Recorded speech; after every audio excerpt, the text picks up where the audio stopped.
Bem-vindos! Está começando o UrbanView Debate, uma edição especial do programa UrbanView, realizada a cada semestre. O tema desse programa aborda a questão das concessões e parcerias público-privadas, ou chamadas PPPs. Vamos discutir com os nossos convidados a importância desses instrumentos para o desenvolvimento das cidades e também para o desenvolvimento do Brasil, principalmente no que diz respeito à modernização e à construção de rodovias, ferrovias, aeroportos e portos. Entre outros assuntos, vamos conversar sobre a nova fase do Programa de Investimento em Logística, anunciado no último dia 9 de junho, sobre os impactos e as oportunidades no setor de transporte e sobre os modelos de sucesso já em desenvolvimento, como o projeto Porto Maravilha. Para debater esses temas, temos como convidados, aqui ao meu lado direito, Tomás Assunção, engenheiro e presidente da Urban Systems. Elias de Souza, diretor para o setor público para o Brasil da Deloitte. Maria Eduarda Berto, diretora-geral da EBP, Estruturadora Brasileira de Projetos. Aqui ao meu lado esquerdo, Mário Silvério, diretor executivo da Companhia Paulista de Desenvolvimento. E também Paulo Dantas, sócio da Demarest Advogados e especialista em Direito Administrativo, Concessões e PPPs. Lembrando que você pode participar ao vivo, encaminhando suas questões para a gente pelo e-mail urbanview@urbansystems.com.br. Eu estou aguardando a sua participação. Bom, para a gente começar o nosso debate, eu gostaria muito de falar sobre a questão de concessões e PPPs, que está sendo muito difundido o fato deles serem um novo mecanismo para o desenvolvimento de cidades e de grandes projetos de infraestrutura. Paulo Dantas, você pode explicar para os nossos telespectadores quais as principais diferenças entre esses dois modelos e quais as vantagens de cada um? Claro. Boa tarde a todos. A questão das PPPs e concessão, a concessão ela é derivada de uma lei desde 95, é a 8987. Ela é já aqui no nosso ordenamento jurídico, não é exatamente uma novidade. A gente tem as concessões já quase há mais de um século, começando lá com as ferrovias bem lá atrás. Ela passou por uma série de evoluções até chegar em 95 com aquele plano de privatizações no governo Fernando Henrique, e essa lei foi promulgada em 95. Então, as concessões elas funcionaram muito bem, a gente teve um modelo de sucesso, principalmente nas rodovias, e aí a gente pega o modelo de rodovias aqui do estado de São Paulo, e alguns no plano federal e em algumas cidades.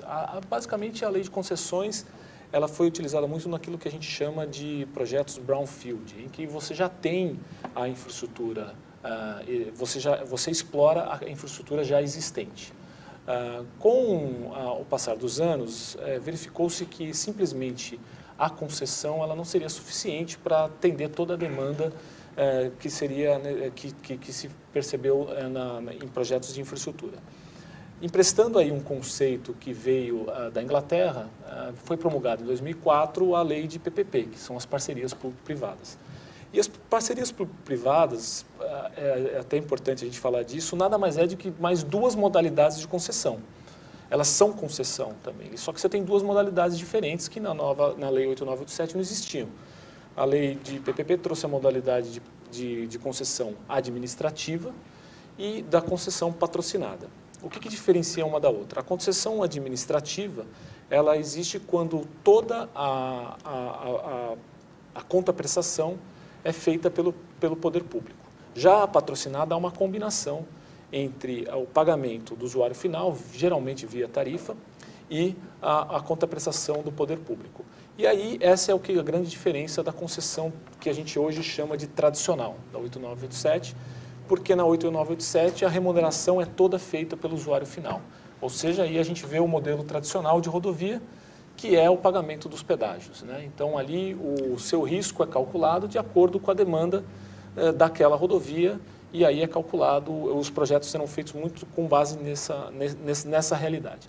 Com a PPP já muda muito, são projetos muito mais complexos em que você tem uma combinação aí de fatores da contraprestação do poder público e, no caso, quando é patrocinada, você tem também as tarifas. Então, isso muda um pouco a dinâmica dos projetos e isso já tem um histórico aí de 10 anos no nosso ordenamento jurídico. Muito bem. Maria Eduarda, você como diretora-geral da EBP, como é que vê essas diferenças? As concessões comuns são... o concessionário arrecada a tarifa, né? Ou seja, não precisa de uma garantia do setor público, né? A garantia é necessária quando existe uma PPP patrocinada e que existe uma contraprestação vinda do poder público, né? Então, quer dizer, hoje, em termos de viabilidade e financiabilidade, as concessões são melhor vistas do que as PPPs, em que tem que se fazer uma análise de risco do governo, uma análise de liquidez das garantias, dos mecanismos de garantias, enfim. Então, o governo interfere muito nisso, dentro dessa construção do modelo? Ou é muito mais para a iniciativa privada ficar e apresentar o modelo e o governo analisa o modelo apresentado pela iniciativa privada? Ou o governo estabelece regras e a iniciativa privada tem que se adequar a essas regras? Eu acho que o que direciona para ser uma concessão comum ou administrativa ou patrocinada é o estudo de viabilidade. Então, o que é o estudo de viabilidade? Todo levantamento de custos e investimentos necessários para a prestação daquele serviço com qualidade. Então, se o somatório desses investimentos e custos, eles não são cobertos com a arrecadação de tarifas, né, precisa-se de um complemento da contraprestação pública. Daí, então, acho que o estudo de viabilidade é que direciona para uma concessão ou para uma PPP. Agora, tem um misto disso, né? Concessões patrocinadas de metrô, por exemplo, existe arrecadação da tarifa e existe também necessidade de contraprestação pública e mais de um aporte público, né? Eu acho que o importante a gente ressaltar uma vantagem da PPP e das concessões é porque a gente vê muito com o lado negativo a PPP, mas ela tem uma contribuição muito forte para o governo e para a sociedade. A gente, quando está vendo aí, historicamente, a capacidade financeira do Estado, ele vem reduzindo drasticamente. Ele não tem capacidade, ao longo dos anos, para atender o quê? A expectativa da sociedade, que vem crescendo, também é avassaladora. Quer dizer, vem exigindo cada vez mais serviços, mais bens. Quer dizer, e esse serviço tem que ser de qualidade, tem que ser eficiente, tem que ser efetivos. Quer dizer, como é que eu tampo essa lacuna, ou eu preencho essa lacuna? Eu preciso de algo que eu possa também exercer o poder, exercer sem gastar mais, sem aumentar mais orçamento. Porque aumentar mais orçamento exige mais impostos. Quer dizer, essa parceria que se cria com o privado é a forma que a gente tem de preencher essa lacuna. Então, quer dizer, a gente não pode olhar a PPP ou a concessão, né, como o Paulo disse, que é tudo uma forma de concessão, e a gente entende que lá fora tudo é PPP, que isso é uma forma de contribuição muito positiva para a sociedade. Isso daí é uma parceria que o privado estabelece realmente com o governo e traz muito benefício para a sociedade. Ele consegue preencher essa lacuna e isso é o que a gente vai gerar em torno de cada vez mais participar em parceria. Sem dúvida, Elias. O Mário Silvério gostaria de complementar isso? Eu acho o que foi colocado aqui muito importante pelo Elias e pela Maria Eduarda, que a questão da modernização do Estado, ela não está só nessa forma de contratação que vem o privado conjuminar com o governo nos investimentos, mas fundamentalmente essa questão da qualidade e da continuidade da prestação do serviço, porque muitas vezes nós vimos financiamentos, grandes programas de investimentos no país e todo investimento foi perdido pela falta da manutenção, pela falta do adequado uso da estrutura. Então, essa parceria com o setor privado, ela permite que haja uma certa perpetuação daquele serviço, porque a sociedade, ao fazer uso de um novo tipo de serviço, ela não vai voltar atrás, né? Então, eu me recordo que, há uns tempos atrás, há uma década e meia, houve uma revolta aí de utilização por parte dos caminhoneiros, para a questão do pedágio, e se fez uma enquete onde se perguntava para tirar os serviços para não fazer os reajustes ou dar um reajuste menor. Embora seja uma parte ínfima de usuários que utilizem o serviço de socorro mecânico, socorro médico, eles em quase 90% negaram a retirada dos serviços. O que mostra que a sociedade não quer voltar aquele serviço que era prestado anteriormente. Aqueles que são da minha idade sabem que a Dutra, a gente sabia a hora que entrava, não sabia a hora que saía. Eu era pequeno nessa época. Exatamente. Mas uma coisa que eu complementaria na questão da modalidade da contratação é que o esforço que se fez nas concessões, estava por trás das concessões, né, chamadas as concessões tradicionais, era a capacidade de pagamento do usuário. Ou seja, eu vou até um limite que eu consigo estabelecer uma tarifa que caiba no bolso do usuário. À medida que eu não consigo mais ter essa tarifa, eu vou complementar, ou em alguns casos eu sou usuário como governo do serviço. Então eu vou para a administrativa porque eu sou o único usuário, não tem como eu estabelecer uma tarifa. Veja o caso de presídios, o caso de alguns casos de escolas, aterros sanitários e outros tipos. Então acho que a ideia da modernização desse formato de contratação foi também essa maturidade que o governo foi tendo de ter o aprendizado de contrato de longo prazo. Porque nós tínhamos aqui, nós chamávamos dois riscos, né? O risco econômico e o risco político, que era a descontinuidade do contrato. Eu acho que isso hoje é um ambiente muito favorável, você vê grandes empresas estrangeiras, fundos internacionais querendo entrar em projetos no Brasil, que mostra que chegamos a um nível de maturidade muito bom. Devemos agora desenvolver aí novos projetos. Você falou de um ponto importante, a qualidade dos serviços que são prestados.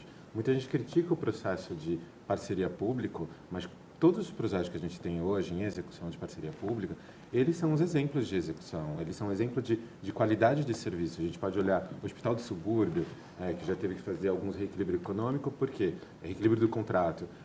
Porque a capacidade aumentou e não era esperada. Por mais que fizesse a projeção da demanda, ninguém esperava que todo mundo, o estado inteiro fosse procurar e outras pessoas de outros estados também fossem para o Hospital do Subúrbio. Sim. Mas o serviço é de uma qualidade incrível. O presídio, muitas pessoas criticam a forma como está o presídio de Minas Gerais, mas a qualidade dele, para quem já foi visitar, é incrível. Quer dizer, a gente tem exemplo, escolas de BH, a qualidade é incrível. Quer dizer, ninguém quer voltar ao sistema. As estradas, se a gente for falar das concessões, é perfeito o exemplo. A gente tem uma qualidade que também ninguém quer retroceder. Critica-se, mas a gente tem exemplos muito que devem ser perpetuados e devem ser utilizados. Olha que interessante, sobre esse assunto nós recebemos uma pergunta que vem lá de Cuiabá. É da Luna Santos, ela quer saber o seguinte: em termos de urbanismo sustentável, que normalmente vai um pouco contra os interesses privados, não haveria um conflito entre o governo e as empresas sobre qual modelo aplicar, podendo gerar uma certa ineficiência? Uau! Podia repetir a pergunta? Vamos repetir a pergunta. Em termos de urbanismo sustentável, que normalmente vai um pouco contra os interesses privados, não haveria um conflito entre o governo e as empresas sobre qual modelo aplicar, podendo gerar uma certa ineficiência? Como ela chama? Ela chama Luna Santos, de Cuiabá. Luna Santos, de Cuiabá. Olha, pergunta ótima. Essa leitura urbana, eu não vejo esse conflito que você está apontando, porque, primeiro, a sustentabilidade de um desenvolvimento urbano está exatamente na capacidade da sustentabilidade econômica, que é capacidade de geração de emprego, capacidade de modificar a estrutura de renda e essa renda ser reaplicada numa sustentabilidade econômica que reflete numa sustentabilidade social e aí uma sustentabilidade ambiental. A lógica nasce no econômico e o econômico, ao se manifestar no tecido urbano, promove uma reorganização do espaço. O conflito está na inadequação do poder público de entender essa dinâmica e a estrutura legal do plano diretor, lei de uso e ocupação do solo, está defasada dessa velocidade econômica que o mercado privado traz, não é? E então acho que não existe esse conflito, o que existe é uma necessidade de readequação e um aparelhamento do setor público para entender uma dinâmica econômica que reflete a inserção de produtos no tecido urbano embaixo de uma lógica que é muito dinâmica. Por exemplo, a revisão dos planos diretores, elas ocorrem a cada 5, 10 anos e não é suficiente, porque o mercado é muito mais dinâmico e, às vezes, ele vai atropelando o Estado e o governo municipal e o governo não tem essa agilidade para se readequar para receber toda essa demanda de novos produtos imobiliários que estão sendo dinamizados por uma economia ou por uma cadeia produtiva que é mais significativa naquele município. Acho que é por aí. Só se eu puder complementar, eu acho que, até pegando um gancho que o Mário falou, a gente tem a questão da PPP, acho que talvez o drama da PPP foi que, quando ela surgiu, parecia que ia ser a panaceia que ia resolver todos os problemas de infraestrutura no Brasil. E, na verdade, ela é realmente os projetos são complexos, os estudos que são feitos são bem compreensivos, eles envolvem uma série de questões de expertises para elaborar esses projetos, mas eu acho que também a questão, até a pergunta é muito interessante, porque ela passa pelo grau de maturidade que a gente busca, que o Mário bem colocou. A questão do grau de maturidade é ver uma parceria público-privada pelo que ela é, uma parceria. Então, evidentemente que o privado ele tem que entender quais são as suas competências e até onde ele pode ir, e o público tem que fazer o mesmo exercício. Eu acho que esse é um instrumento que vai ser cada vez mais utilizado. A gente já tem 10 anos de PPP, mas a gente ainda está num período de maturação dessa PPP, né? E aí eu acho até interessante que tem uma economista que escreveu um livro interessante, que é a Mariana Mazzucato, que falando de PPPs, ela fala de um negócio que eu acho que é muito importante mesmo da gente analisar. As parcerias público-privadas têm que ser vistas de uma forma de parar de olhar como se fosse uma relação parasitária para uma relação simbiótica. Quer dizer, que elas vão na relação entre elas, os dois vão ganhar. E é isso que a gente busca. Quer dizer, eu acho que é isso que os projetos de PPP devem almejar. Eu acho que na parte urbana, eu acho que isso é um exemplo muito claro. Você não concorda aqui, na verdade, com a PPP, abriu-se mais diálogo entre o governo e setor privado. Claro. Quer dizer, começou a ser um diálogo para tentar entender. Então, conflitos não estão havendo, porque todo o pessoal que está envolvido da parte do governo, da administração pública, são gestores muito mais interessados, mais capacitados. E mesmo aqueles que não têm qualquer capacitação, eles estão buscando uma nova capacitação para poder ter um diálogo aberto, um diálogo que realmente possa contribuir para um projeto adequado para a sociedade. Claro. Você não acha que a legislação atravanca esse processo, porque a legislação está defasada, de você poder, a iniciativa privada, e não está muito mais o governo tentando transferir um problema, vai que ele não consegue resolver, e está tentando transferir esse problema para a iniciativa privada? Até que a iniciativa privada faça a infraestrutura, gaste esse dinheiro. Não, a legislação está sofrendo algumas mudanças, né? É que o nosso processo legislativo é um pouco mais demorado, né? Exige uma série de discussões. Pelo menos é a opinião que eu vejo sobre o arcabouço legal que a gente tem. É mais demorado. Mas a gente está vendo o processo sofrendo alterações até muito mais rápidas do que a gente já teve no passado. Então, a mudança legal está tendo. Nós temos algumas transformações aí, até no processo de compra, no processo de contratação pública, que estão surgindo e estão sendo inovadores. É que a gente está num processo onde a gente está de transparência total, né? E por isso a gente enxerga tantos escândalos que a gente vê por aí. Mas é um processo que a gente está passando, como vários países que viviam com corrupção, passaram por esse processo de transparência. Olha, eu estou vendo, estou enxergando o que a gente não via no passado. E com isso a legislação dá uma travancada e parece que ela não está usufruindo. Mas esse diálogo, essa transparência abre o diálogo também com a sociedade. E a gente procura buscar um projeto mais adequado e procura verificar quais são as arestas que não podem deixar de ser abertas. Se puder complementar, então, durante o processo de estruturação de um PPP, existe o período da consulta pública, as audiências públicas, em que o mercado privado e a sociedade civil é ouvido. Então, esse conflito eu acho que sempre existe na fase de estruturação entre o público e o privado, né? Dentro do governo e entre as diferentes partes da sociedade. Mas esse conflito, até o lançamento digital e a fase de licitação, ele tende a ser diluído e resolvido e o equilíbrio ser alcançado. Senão, o leilão dá vazio. Quando existe concorrência no leilão, quer dizer que o mercado está reconhecendo e que existe um equilíbrio da alocação de riscos e que é um contrato, enfim, que está equilibrado. Eu acho que a colocação é pertinente. Vamos dizer, o desequilíbrio se manifesta numa PPP que dá vazio. Não foram atendidas as duas participações. Não foi equacionado, né? O conflito não foi equacionado. A colocação da Marinóis é justamente isso. Quer dizer, você iniciar uma parceria público-privada a partir de uma relação contratual, ela é extremamente negativa. O que existe é uma relação de entendimento com o setor privado daquilo que é o equilíbrio entre o interesse público a necessidade administrativa e aquilo que é a percepção do mercado em relação a risco e aquilo que é a participação do setor privado que ele tem para contribuir. Eu acho que o que foi colocado aí pela aluna é porque no ambiente da cidade, no ambiente urbano, é muito complexa a questão da convivência do espaço público do direito privado, né? Porque você tem uma característica da exploração imobiliária, da tendência mas tudo depende de um contrato bem feito. Quer dizer, nada passa por um contrato bem feito, né? Quer dizer, na própria definição da legislação que se colocou, a gente tem visto que os planos diretores municipais, eles sofrem continuamente aperfeições. E esses aperfeiçoamentos faz com que a próprio legislador, quando ele aprova um plano diretor, ele está submetido às pressões imobiliárias, está submetido a uma série de pressões, mas ele tem a visão da cidade como um todo.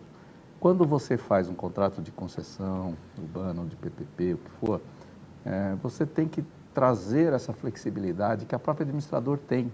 Quando ele passa de um plano para um outro, ele foi atrás daquilo que a sociedade está pedindo. Você não pode ficar refém ao contrato. Daí que hoje há regras para você ajustar esses contratos de longo prazo.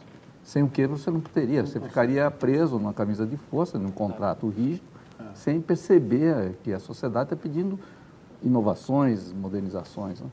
A dificuldade é acompanhar essa dinâmica. Mas esta eu acho que é o aprendizado que acho que todo o conjunto, seja parte legal, parte técnica, vai evoluir. E a gente vê, desculpa, só complementar, na parte de legislação, a PPP ela tem 10 anos, né, a lei de PPP. E você vê, a gente percebeu que ela, com o diálogo com a sociedade, algumas alterações importantes foram implementadas, né? Por exemplo, a questão do aporte público na fase de investimento, porque isso era um dos problemas que os projetos enfrentavam, porque você só consegue ter a contabilização do poder público a partir do momento que o serviço é disponível.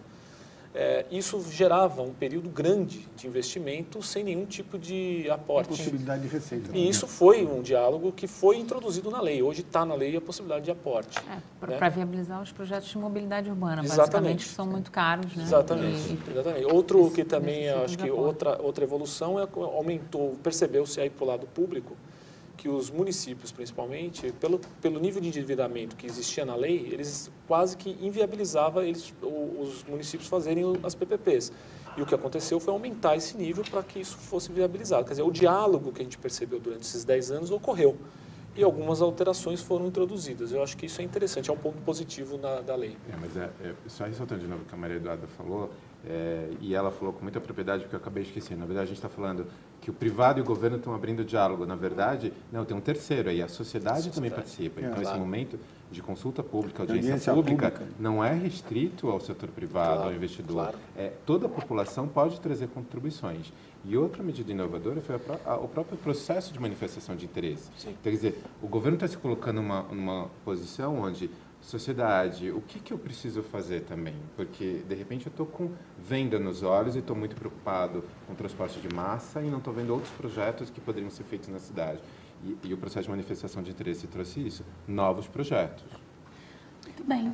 Tem só um ponto final de aperfeiçoamento da lei. Eu acho que, por exemplo, o percentual de comprometimento da receita corrente líquida hoje está limitado. Sim. Né? E a gente vê que alguns estados, por exemplo, Bahia, Minas Gerais, que já fizeram algumas PPPs, precisariam aumentar esse limite para fazer novos projetos de grande porte. Então, isso talvez tenha que ser revisto. Né? Claro. Esse ponto é um ponto importante. Eu até acho que nós corremos atrás do rabo, né? Porque nós tínhamos 1%, fomos para 3%, somos 5%, não estamos contentes com os 5%. Isso tudo é fruto da Lei Complementar 101, que é a Lei de Responsabilidade Fiscal, mas que, na verdade, a PPP, muitas delas, não trazem comprometimentos novos, né? Por exemplo, você pegar as PPPs de iluminação pública, por trás delas existem as contribuições, seja CIP ou COSIP. Se você pegar a PPP na área de saúde, na área de educação, existe já um comprometimento necessário, um percentual sobre as receitas do governo. Então, teria que aperfeiçoar, não mais em limites, mas entender o que é esse comprometimento. Né? Se você tem qual é a necessidade? Exatamente. Qualificar melhor. Na realidade, o que deveria ser feito é um estudo do impacto fiscal de novas PPPs. Né? Isso sim, e a partir desse estudo, se não couber fazer novos projetos, daí esse é o limite, esse é o teto, não talvez um número mágico. Né? Pode ser. Vamos para o nosso próximo tema, então? Focar um pouquinho mais na área pública, né? Planos do governo 2015. No último dia 9 de junho, o governo federal anunciou a nova fase do Programa de Investimento em Logística, chamado PIL, que irá investir em aeroportos, rodovias, ferrovias e portos. A previsão de investimento é de mais de 198 bilhões. Bom, Maria Eduarda, com essas medidas, o governo federal vai conseguir, de fato, modernizar a infraestrutura do país? Ou é somente uma reação do Poder Executivo à queda da popularidade, provocada pela desaceleração da economia, e inclusive as denúncias de corrupção que está todo mundo vendo aí na mídia? Como é que você enxerga isso? Eu vejo assim, como dois assuntos separados, né? Corrupção, acho que existe um déficit em infraestrutura e o governo vem amadurecendo muito no sentido de escolher os ativos corretos, né? Eu acho, por exemplo, em rodovias, esses novos trechos, eles são trechos que já indicam maior viabilidade, trechos mais curtos e que não necessariamente haverá obrigatoriedade de duplicar em 5 anos, o que onera muito o investimento e exerce uma pressão muito grande sobre a tarifa. Eu acho que já houve uma preocupação nesse sentido, né, da melhor escolha dos ativos. Na mesma linha, em portos, né, há uma priorização agora, no segundo semestre, em se licitar terminais de grãos e celulose, que são 8. Né? Já é uma ambição dentro de um pacote maior, mas na linha do tempo está mais direcionado à viabilidade. Né? Nos aeroportos também podemos ter exemplos similares. Então, eu acho que o governo amadureceu na escolha desses ativos e existe, né, um mercado hoje que entraria nesses leilões. Alguém gostaria de complementar? Você acha que... Não, é o meu papel aqui, às vezes, é de trazer para o olhar do mercado, que é o olhar mais cruel, né, da relação custo-benefício. Você acha que, por parte da iniciativa privada, existe esse fôlego para tocar essas coisas que estão sendo colocadas? Porque nós temos aí uma quantidade de portos, de aeroportos, e de rodovias e de ferrovias. Não estou nem falando da ferrovia bioceânica. Essa eu acho que já nasceu, todo mundo já matou antes de nascer. Né? Mas eu acho que, às vezes, essa lucidez que você está falando de escolha de ativos traz para a iniciativa privada coisas que são factíveis à luz da demanda existente e à luz da capacidade financeira dessa demanda pagar essa conta.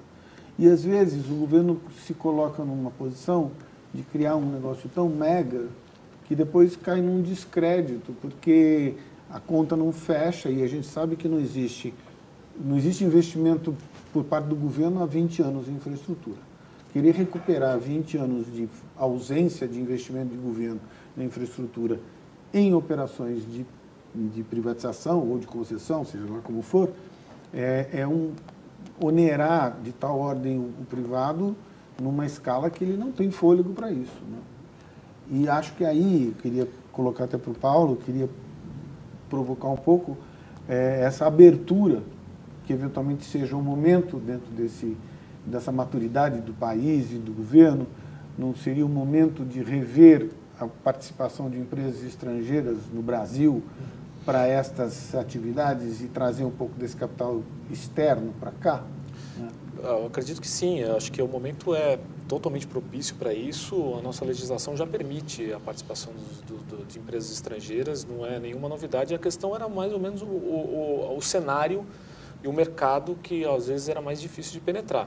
Agora, realmente, há um momento que as empresas estrangeiras podem agora realmente analisar, e eu acho que a escolha dos ativos, como bem disse a Maria Eduarda, é uma escolha interessante e que chama atenção. Alguns dos projetos ainda não estão detalhados, né? Eles precisam, os aeroportos, por exemplo, eles vão ser objeto de uma PMI, né? Então, aí eu acho que aí vai permitir que a própria iniciativa privada contribua de uma forma decisiva para que esses projetos fiquem de pé e tenha realmente um leilão de sucesso. E em outros casos, os ativos foram bem escolhidos. Eu acho que aí é uma questão realmente de eventualmente, no detalhamento desse projeto, melhorar fazer com que algum desses projetos sejam... Eu acho que o que realmente se discute nas primeiras é a questão da, por exemplo, taxa de retorno. Como é que isso vai ser colocado para realmente aí fazer um chamariz interessante para essas empresas estrangeiras. Mas eu acho que o cenário hoje já é interessante para essas empresas.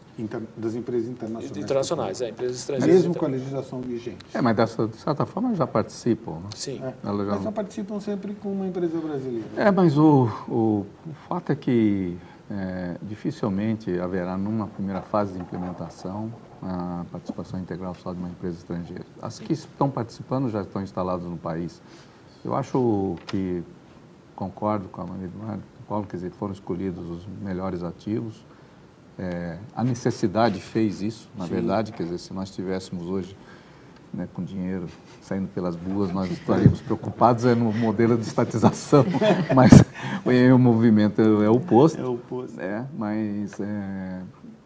E acho que volta a falar da maturidade e da percepção que tem o mercado, talvez não mais com relação à questão do ambiente jurídico, do ambiente político, mas também na questão econômica. Eu acho que esse soluço nosso, eu vejo as empresas que bidaram agora recentemente as rodovias, elas estão com tráfego 15% a menos. Então, quando você ajusta numa TIR muito baixa, não é um problema de rentabilidade, o problema é do ajuste nessa volatilidade da demanda, função da economia. Então, muitas vezes eu falo, não, mas o custo do dinheiro está tanto, mas o problema não é o custo do dinheiro, né? O problema é que o custo do dinheiro eu pego a taxa fixa, a minha demanda não é fixa. Então, aquela... A flutuação da demanda em função desse variação econômica impacta na taxa interna de isso hoje, na questão da logística, foi que está pegando mais. Né? Então, acho que a gente tem que pensar bem nesses pontos. Né? Mas, Mário, eu acho que a gente está fazendo, de novo, colocando venda nos olhos para outras pessoas, outras empresas internacionais que estão interessadas em ver. A princípio, a gente pensaria, eles não vão entrar sozinhos nesse mercado brasileiro, né? Nessa situação que a gente está tendo no soluço. Mas se a gente está abrindo para o mercado internacional, empresas estrangeiras estão querendo vir, e a gente olhar talvez o mercado asiático específico, eles não gostam muito de se associar com empresas nacionais, não estou falando do Brasil, mas em qualquer país que eles vão investir, eles gostam de entrar sozinho. Então, talvez, acho que as restrições que a gente tem imposto em alguns editais, talvez deveriam ser revistas, né? Até para que permitam que elas, sozinhas, não estou falando que isso está tendo, mas já existiu no passado em algumas licitações. Então, se a gente vai abrir para o mercado e tem esse potencial asiático, a gente deveria dar uma olhada com essas restrições e falar, não, estamos abrindo porta e há a opção deles entrarem 100% sozinhos. Nós, inclusive, temos uma imagem aí que mostra um pouquinho da divisão desses modais, dos valores, né, dentro desses modais. Eu vou pedir para o pessoal da Switcher colocar e aí para a gente comentar um pouquinho. Olha lá, investimentos em infraestrutura. Previsão por tipo de investimento para os próximos anos em bilhões. Aí a gente vê a maior parte realmente voltada para a área de ferrovias, é isso? E rodovias também, com 86,4%.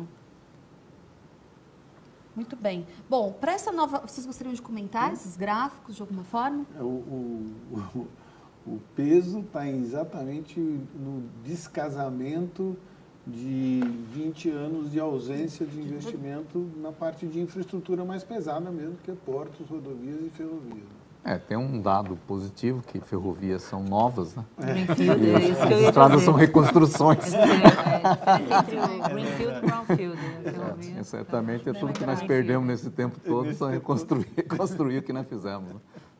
Bom, e para essa nova fase do programa, o governo fez mudanças para atrair os investidores e reduzir as chances de novas frustrações.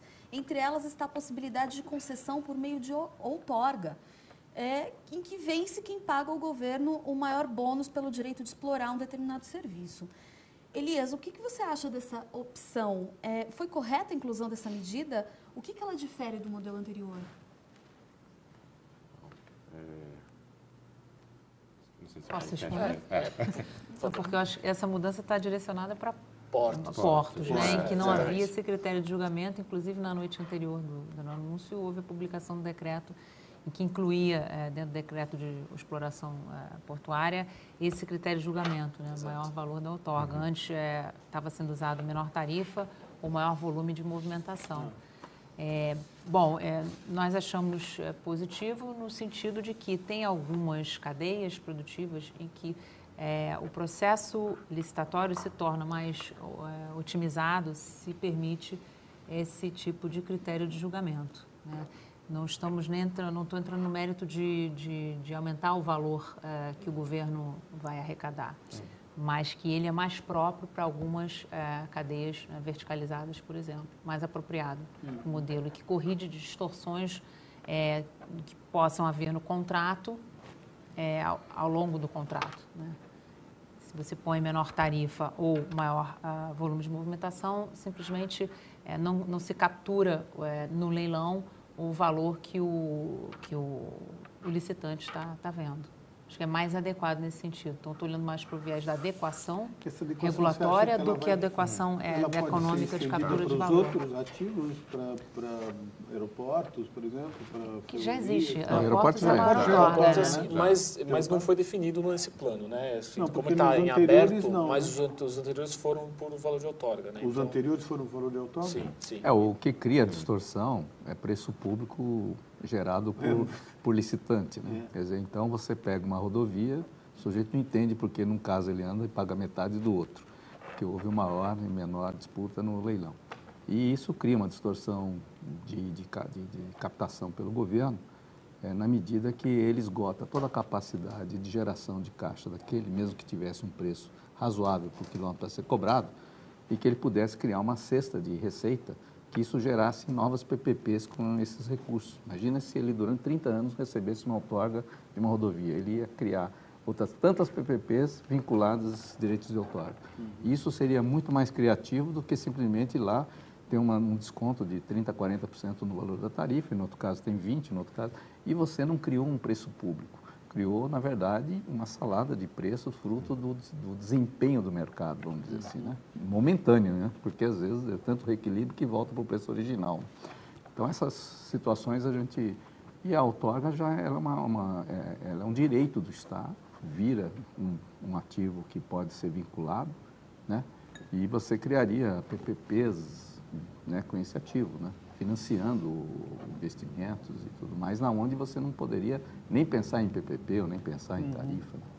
Eu acho que um bom termômetro vai ser o produto dessas PMIs dos aeroportos. Se eventualmente o preço de outorga, né, não for o melhor, a gente vai verificar nos estudos que serão realizados se vão surgir outras modalidades de forma de classificação da licitação. Quer dizer, acho que se funcionou bem nas duas primeiras rodadas, eventualmente ela vai ser mantida. Então, acho que isso vai ser um bom termômetro para os aeroportos, né? Agora, para os portos, realmente, acho que era até uma demanda do mercado e o governo, acho que entendeu e alterou nesse sentido.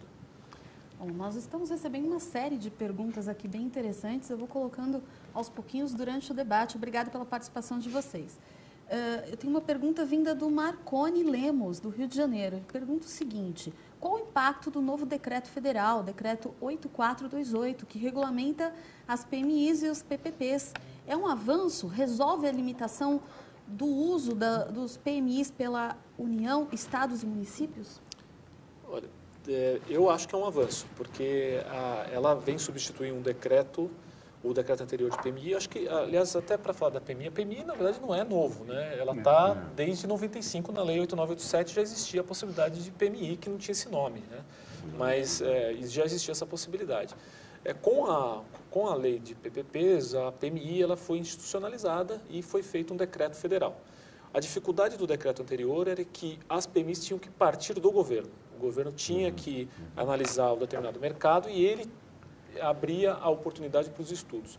A alteração desse decreto agora é muito no sentido de alguns estados já tinham adotado essa alteração, principalmente São Paulo, acho que é um exemplo bom disso, prefeituras também, né, de permitir que a iniciativa privada, ela inicie o estudo, sem necessidade de uma autorização do governo federal, no plano federal, né, nesse caso. Então, essa alteração eu acho que é muito saudável. Então, pode ser que o mercado entenda que os estudos em algum determinado mercado seja necessário, é possível se reunir e entregue um produto muito mais acabado para o governo. Às vezes o que acontece na PMI, e a gente vê uma taxa de mortalidade grande, é a própria disputa entre os projetos. Você entrega para o governo uma série de estudos, eles são conflitantes e aí acaba não saindo nenhum. Às vezes, se partir aqui da iniciativa privada, pode ser que o estudo entregue ao governo faça muito mais sentido. Mas, novamente, isso nada impede que vai... Quer dizer, não impede não pode... Isso não interfere na condução de uma PPP. Vai ter a consulta pública, vai ter audiência pública.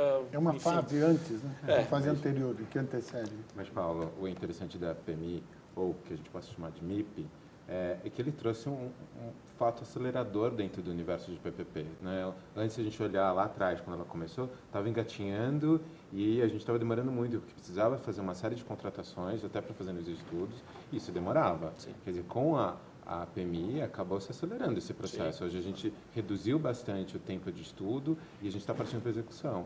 E eu acho que tem uma coisa muito legal que também está vindo com essa contribuição da iniciativa privada. O governo também está ouvindo a sociedade. No momento que ele está sentindo que aquele projeto, por mais que tenha vindo da iniciativa privada, ele não atende todos os anseios da sociedade, ou ele vai se esbarrar em alguma coisa que a sociedade não está querendo. E ele tem retirado isso do mercado. Então, existem algumas inovações e algumas contribuições positivas. Bom, e vamos para o nosso terceiro tema, então, que é aeroportos. Já temos algumas concessões funcionando em importantes terminais brasileiros, como o Aeroporto Internacional de Brasília, Viracopos, em Campinas, Guarulhos, o maior do país, e ainda em Galeão, Rio de Janeiro, e Confins, em Belo Horizonte. Também foi confirmada a entrega à iniciativa privada dos aeroportos de Porto Alegre, Salvador, Fortaleza e Florianópolis. A estimativa do governo é que eles recebam, no total, 8,5 bilhões em investimentos. Os leilões estão previstos para acontecer a partir do primeiro trimestre de 2016. Tomás, você acredita que essa nova rodada de concessões de aeroportos, ela é correta? A iniciativa privada tem conseguido melhorar os serviços e modernizar os terminais aeroportuários? Sem dúvida. Eu acho que ela é super correta, super pertinente. Nós tínhamos uma concentração aqui nos aeroportos do Sul, com exceção de Brasília, do Centro-Oeste, e era necessário um olhar lá para o Norte e um olhar para o Sul. Então, acho que é extremamente correto. Acho que a iniciativa privada também já estava esperando essa chegada desses aeroportos aí para entrar no mercado. Salvador já era esperado, Fortaleza era esperado, e Porto Alegre, mais do que nunca, né? Então, acho que é extremamente acertado e o exemplo está aí, Brasília, Guarulhos, com aeroportos, a gente estava discutindo isso hoje, a qualidade dos terminais melhorou muito, nós estamos extremamente alinhados com o que se produz em termos de terminais modernos, adequados, com receitas acessórias, com toda uma parte de inteligência de distribuição dentro do aeroporto, parte de garagem, a parte de armazenagem. Então, eu acho que estamos muito bem preparados para essa segunda rodada para esses aeroportos. E comprovadamente, a entrada da iniciativa privada melhorou muito, né? Os serviços anteriores desses aeroportos que estão aí, vamos dizer, privatizados. E a aviação regional? A gente tem informação aqui que vai ser feita outorga de 7 aeroportos regionais, em Araras, Jundiaí, Bragança Paulista, Itanhaém, Ubatuba e Campinas. Todos em São Paulo, além de Caldas Novas, que é um polo turístico localizado em Goiás. Nestes terminais, o investimento previsto é de 78 milhões. Tivemos também em dezembro do ano passado o primeiro a ser administrado por PPP em Minas Gerais, o Aeroporto Regional da Zona da Mata. O desenvolvimento da aviação regional também é importante para o crescimento econômico do Brasil. E eu queria saber a melhor forma de desenvolver e modernizar esses aeroportos regionais na visão de vocês. O Mário olhou para mim e eu olhei para o Mário. Obviamente, o Brasil é um país continental e essa capilaridade econômica que está ocorrendo, ida para o centro-oeste e ida para o interior dos estados, vai favorecer que esses aeroportos regionais tenham um outro papel, né, que não estavam sendo exercidos no passado. Se eles forem dinamizados, se eles forem alinhados com um novo desenvolvimento econômico daquela região, o aeroporto é o elemento de conectividade de negócios. Os executivos voam para fazer negócios, é preciso que exista negócios nessas regiões e eu acredito que o governo passará a adotar o conceito de adequação dos aeroportos a partir de um olhar econômico. Essa é a minha aposta, né? Neste conjunto aqui que saiu, eu não entendo muito bem a lógica dele, aí talvez o Mário possa explicar, mas é difícil de ter esse viés econômico num aeroporto muito pequenininho, numa cidade muito pequena, que não tenha uma cadeia produtiva por trás que dê uma sustentabilidade econômica ou uma viabilidade para as companhias aéreas voarem para lá e para que se desenvolva uma série de negócios. Na verdade, a CPD estudou esses 7 aeroportos aqui do estado e mais o outro lado de Guarujá. A lógica que está por trás disso, na verdade, é uma expansão da utilização da aviação geral, somente executivos, jatos executivos e outros, que estão sendo expulsos dos grandes centros com esses aeroportos que estão atrelados à aviação comercial fortemente, carga e tudo mais, né? Então, pegando esse quadrilátero aqui da macrometrópole, São Paulo vai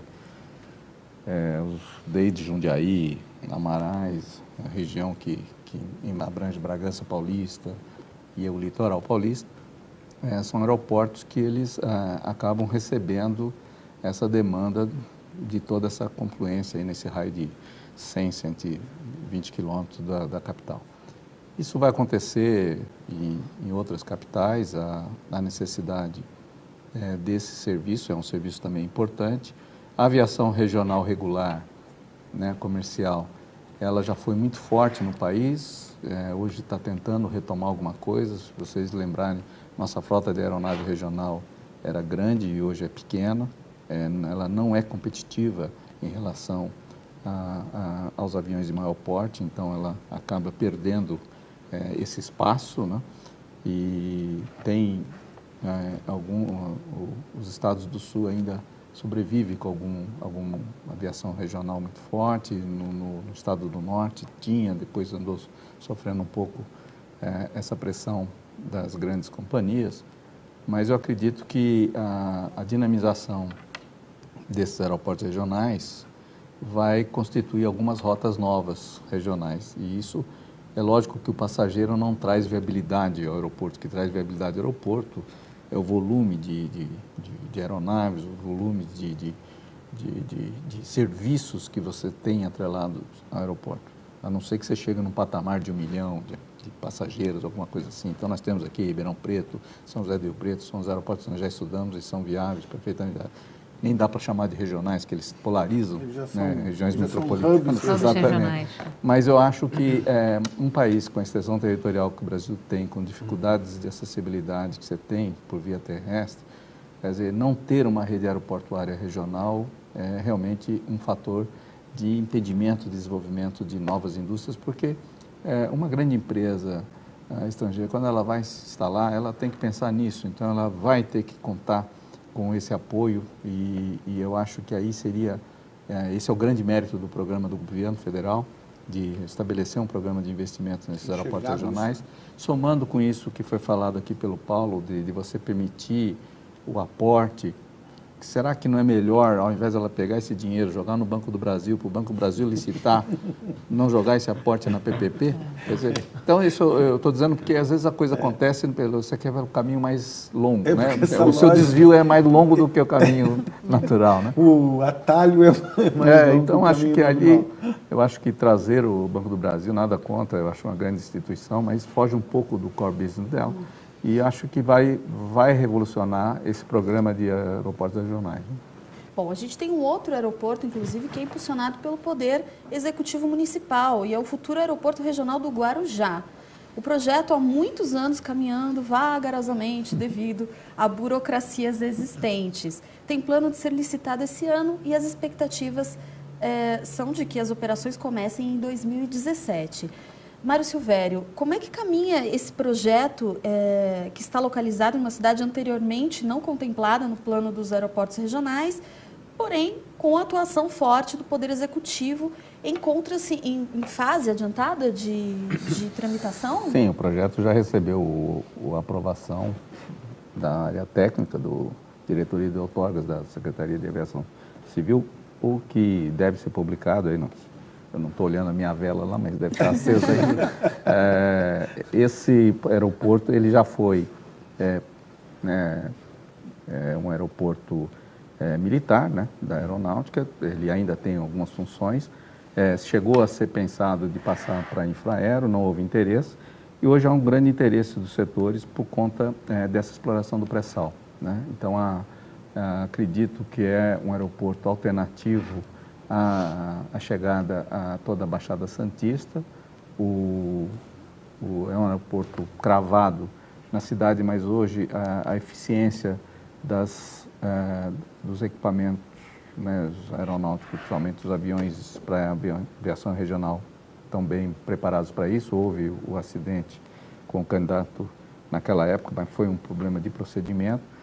Todo o projeto ele foi calcado na ampliação de pista e na questão da sinalização, os sistemas de comunicação. Então, acho que a chegada desse aeroporto, ela realmente vai ser um fator de alteração de status de acessibilidade para aquela região da Baixada Santista. Acho que vai atender muito bem aquela região. Eu acho que vai inaugurar também uma lógica que é essa conectividade de negócios de cadeias produtivas irmãs, né? Eu posso voar Guarujá, Santos Dumont, posso voar Guarujá, Macaé, né? O óleo e gás é a cadeia que determina o fluxo de executivos e o fluxo de negócios. Então, eu acho que o Guarujá pode ser um exemplo deflagrador de que a dinâmica econômica desses interesses de clusters produtivos determine uma quantidade de voos e a vontade das companhias aéreas voarem para lá. Mas eu complementaria o seguinte: hoje Santos recebe 1 milhão de passageiros no setor de navegação de cruzeiro. E esses passageiros não nascem lá. É evidente que tem muitos santistas que viajam, tudo, mas uma parte vem de fora. E hoje os passageiros chegam com grandes comboios de ônibus. Certamente haverão voos charters chegando ali que vai realmente atrair um outro perfil de usuário, que seria esses voos programados e tal. Então, acho que é tudo fruto da disponibilidade. Hoje você não tem disponibilidade, você não tem que demanda você trabalha. Uma coisa é você já saber de alguma coisa, de uma demanda induzida, alguma coisa que já existe. Mas eu acho que o aeroporto em si, ele ainda é um tabu na cultura brasileira, né? Então, isso está mudando, né? A gente está vendo muito mais gente indo para esse modal. As companhias aéreas perceberam isso, estão se voltando de novo aos voos regionais. Então, você está vendo aí um afluxo muito grande de voos regionais que não existiam, que estão voltando a ter. E acho que é função da próprio perfil de demanda. Quer dizer, eu acho que alguns casos vão surgir de forma impositiva pela questão funcional, como se diz, na questão da exploração do pré-sal, como eventualmente nessa exploração deste modelo de exploração turística que é os cruzeiros marítimos. Muito bem. Bom, nós vamos fazer um intervalo do UrbanView Especial Debate sobre concessões e parcerias público-privadas. Eu aguardo vocês daqui a pouquinho. Até já.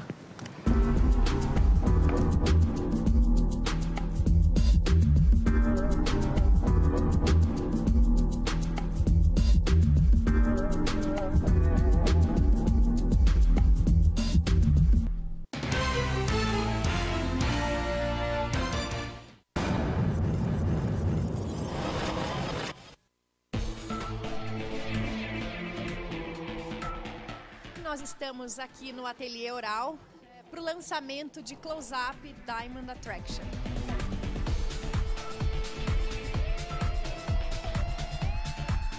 É uma inovação, vai ser lançado em mais de 30 países. O Brasil tem o privilégio de ser o primeiro mercado a lançar essa linha de produtos.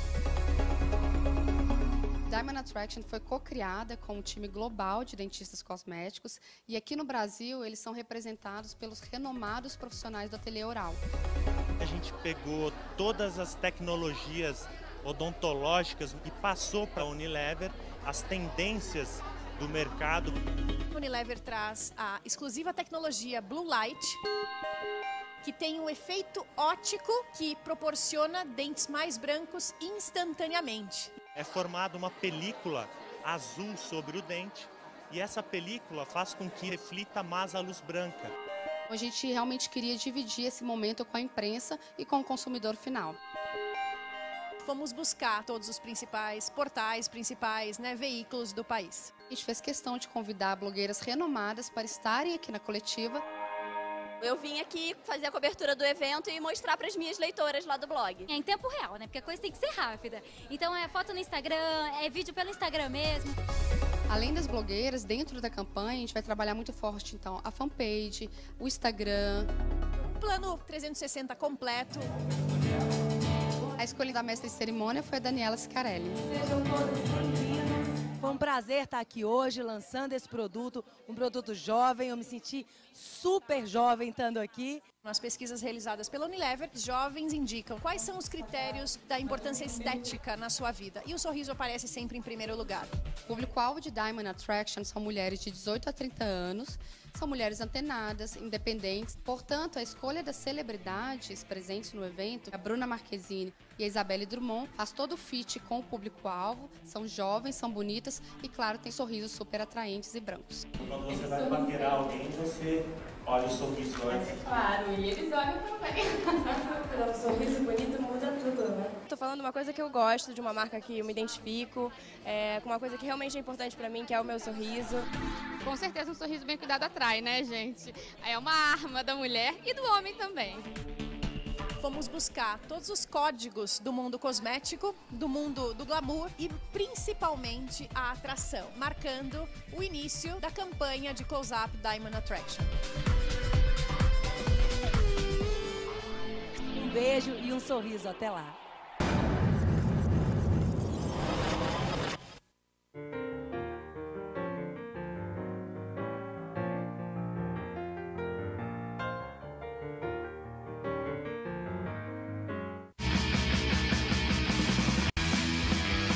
Alô, amigos, eu sou o Zancopé Simões. Acompanhe Gente que Fala de segunda a sexta-feira ao meio-dia pela AltV, www.altv.com.br, a sua TV da internet, e na Rádio Trianon, AM 740 São Paulo. Programa Gente que Fala, com as principais manchetes do dia, informação, prestação de serviço e tudo o que acontece no Brasil e no mundo pela ótica de convidados sempre muito especiais que proporcionam a oportunidade de conhecer as várias faces da notícia. Gente que Fala, de segunda a sexta-feira, meio-dia. Espero você.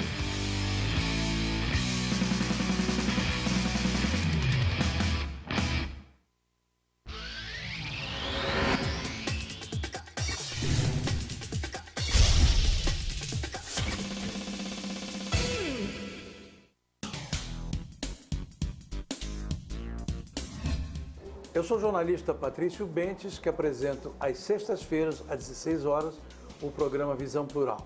Um programa que não aborda assuntos que todas as televisões falam. Nós fugimos da mesmice. Você pode nos assistir só aqui, na TV da internet.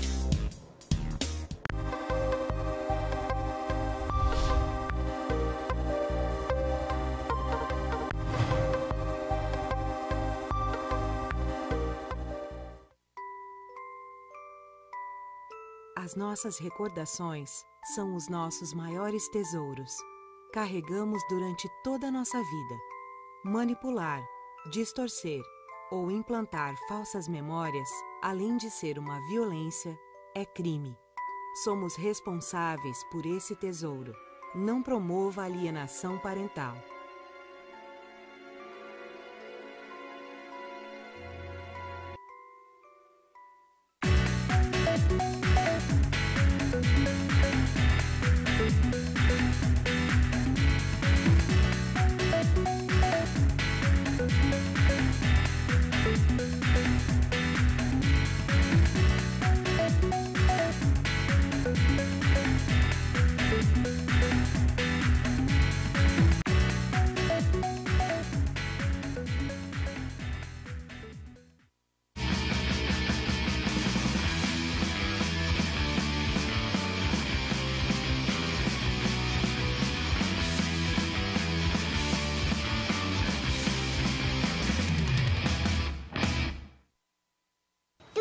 tem a ver com alguma coisa.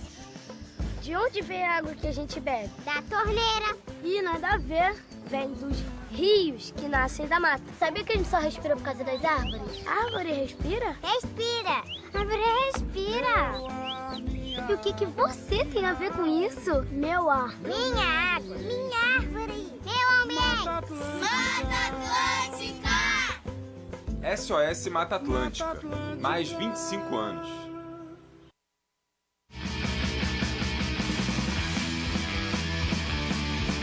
Olá, eu sou João Carlos Bondan e apresento aqui na UTV toda segunda-feira, a partir das 14 horas, o programa Saúdes, com o apoio da Quantum Bio. Falamos das medicinas ancestrais, como a acupuntura, que é a minha especialidade, mas também de medicina quântica, biorressonância, biofísica, para a qualidade de vida e saúde. Venha com a gente toda segunda, às 14 horas, aqui na UTV.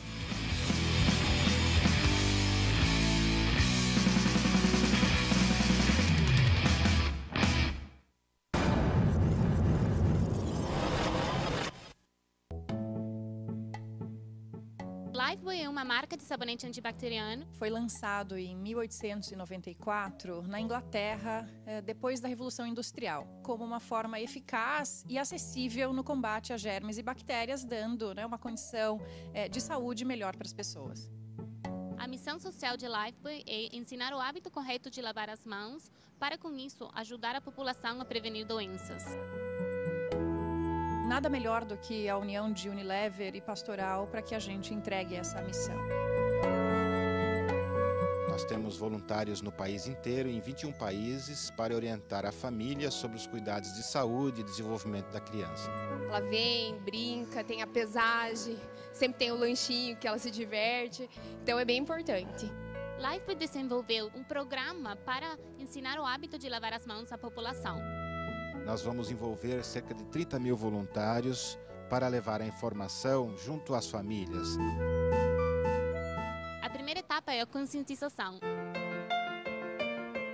Carimbaram um bichinho. Depois a gente teve que tirar o bichinho da nossa mão.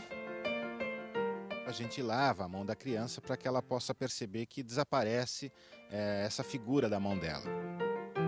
A segunda etapa é nós levamos uma apostila onde tem todas as atividades relacionadas a lavar as mãos. Com 21 passos para criar o hábito de lavar as mãos em casa. É importante para não ter diarreia, outras doenças. A terceira etapa no programa, as crianças vão se comprometer a realizar o programa de mudança de hábito em frente ao voluntário da Pastoral. Quando a gente ensina a criança brincando, a criança vai gravando. Vai ser muito legal.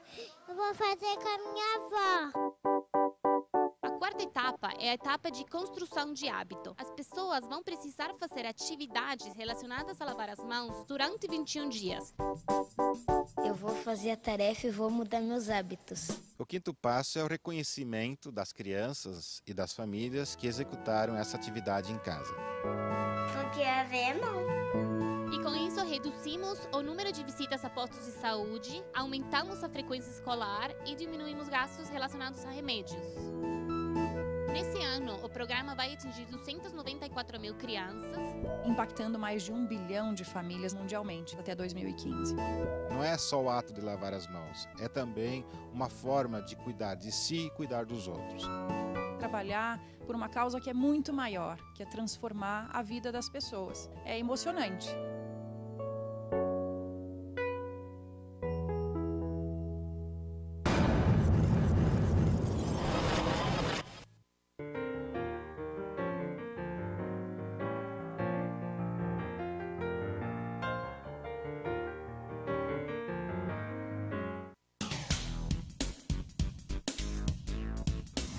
Sim, meus amigos, muito prazer, sou Sérgio Oliveira e estou aqui para lembrar vocês que toda segunda-feira, 9 horas da noite, eu estou aqui na TV da internet com o Futebol Alternativo TV. Sim, Série D, Série C, Copas Estaduais, as divisões de acesso, tudo aquilo que nenhum outro programa esportivo fala, tem a coragem, a capacidade de falar, nós falamos aqui na UTV.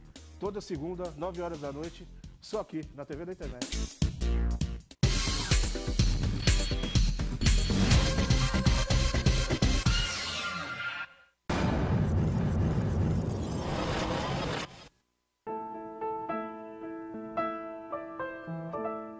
importante que as pessoas tenham a consciência de que é preciso reciclar.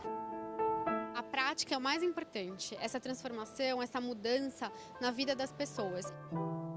A ideia das estações de reciclagem surgiu em uma das nossas fábricas. Inicialmente, só os funcionários levavam os produtos recicláveis para as cooperativas.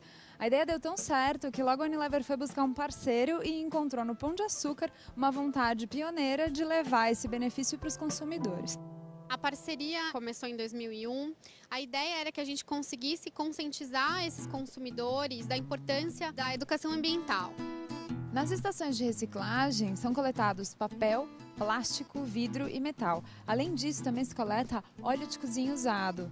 É a melhor coisa que fizeram. Lá vou colocando e na hora que encher o saquinho eu venho aqui e trago.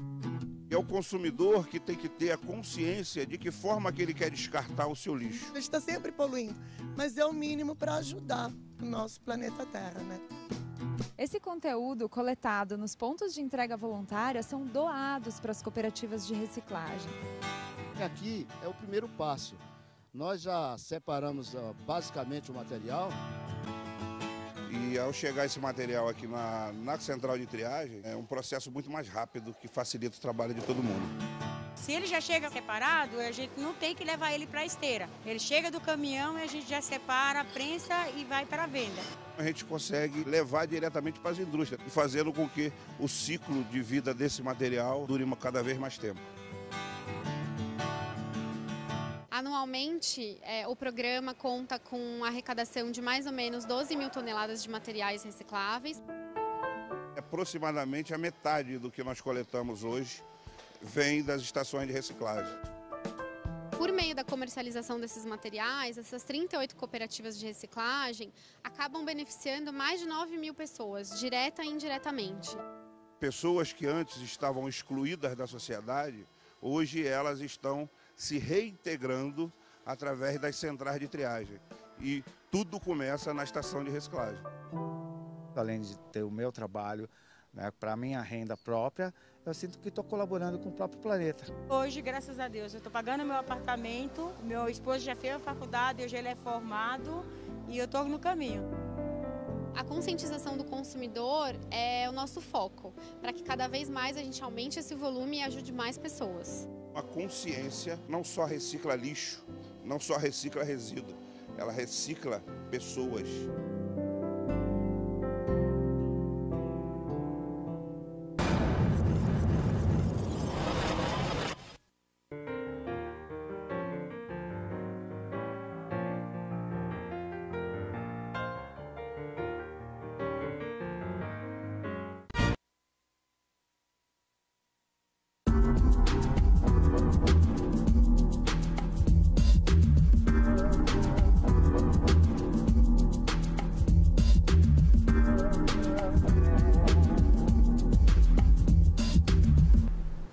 Voltamos ao vivo com o Urbanville especial debate sobre concessões e parceria público-privadas. Bom, nosso assunto agora, tema 4, é ferrovias e rodovias. Segundo o economista Carlos Campos, do IPEA, países emergentes como Rússia, Índia, China, Colômbia e Vietnã investem uma média anual de 3,4% do PIB em transporte.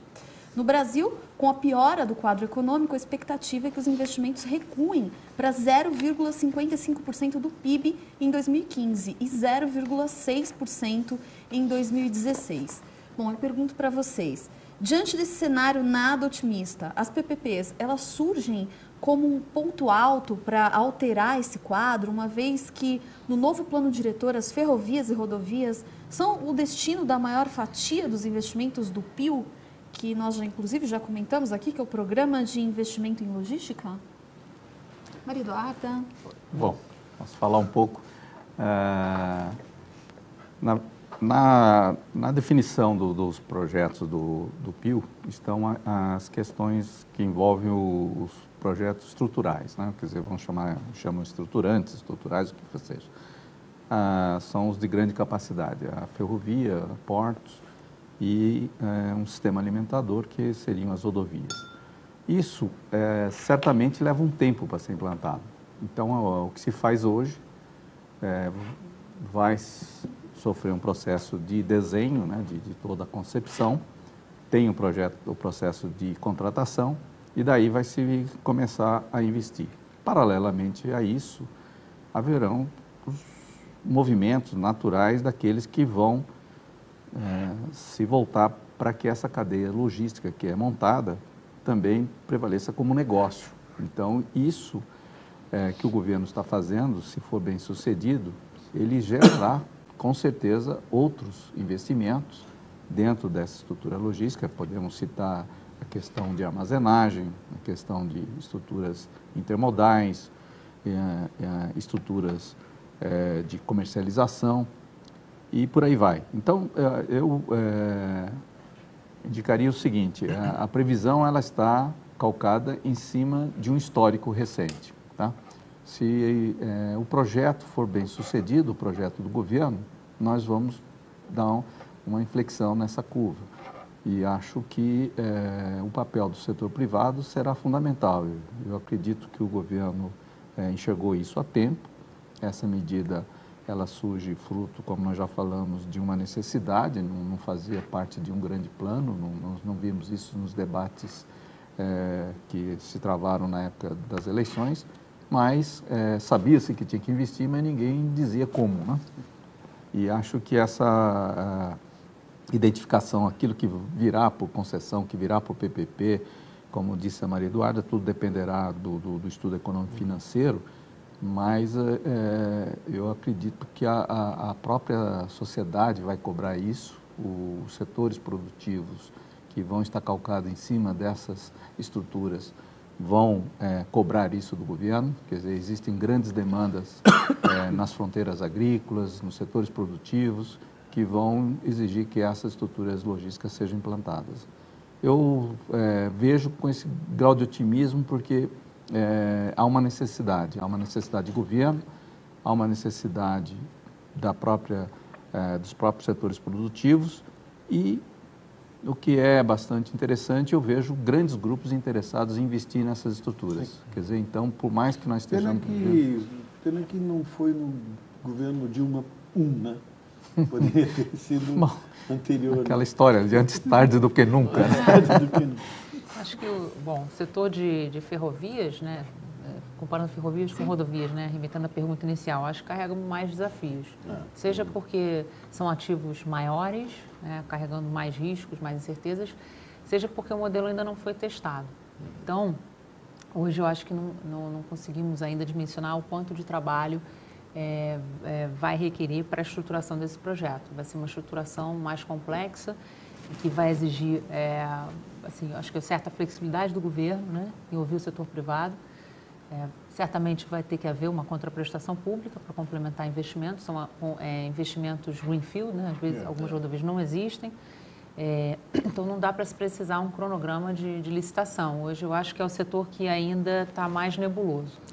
Por outro lado, as rodovias, como eu disse anteriormente, eu acho que a seleção de ativos foi bem sucedida, são ativos que no passado foram anunciados, mas agora estão um pouco diferentes, seja até pelo tamanho.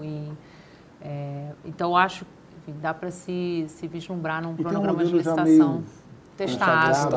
Não é o Greenfield. Não é Greenfield. Com bastante concorrência, são Brownfields. E ainda mais se flexibilizar essas regras de duplicação, e se tiver que fazer duplicação realmente onde precisa, por gatilho, acho que, sem dúvida, vão ser bem-sucedidos e dá para se pensar no horizonte de ano que vem de licitação. Agora, Maria Eduarda, você citou a questão das ferrovias. Existe uma insegurança jurídica ainda para investimentos privados nesse setor, principalmente nessa questão de construção de ferrovias? Por exemplo, as rodovias e os aeroportos são vistos como mais atrativos pela iniciativa privada do que as ferrovias? Isso depende muito, como a Maria Eduarda bem disse, vai depender dos estudos. Eu acho que o grande problema das ferrovias um problema que a gente tem que enfrentar, é o papel da Valec. Né? Isso é algo que precisa ser enfrentado, como que isso vai ser colocado nesses novos projetos e a gente precisa enfrentar esse problema.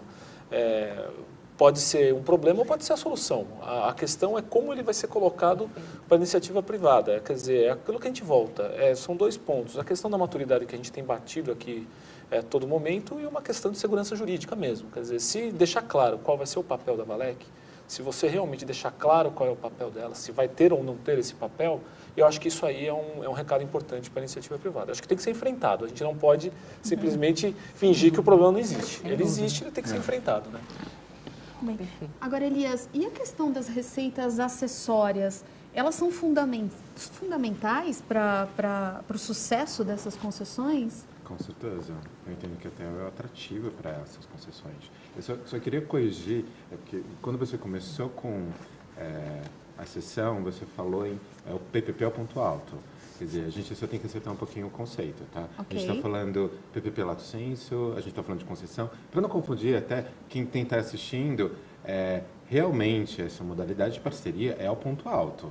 Né? O governo não vai conseguir fazer sozinho, fazer a construção, quer dizer, fazer uma contratação 866 e querer fazer a obra. Ele precisa de um parceiro e esse parceiro é o privado. É ele que vai conseguir. E para atrair, uma dos atrativos é a receita acessória. Muito bem. Bom, vamos então para o próximo tema. O urbano. Vamos agora sair um pouquinho do transporte e falar do desenvolvimento urbano em cidades.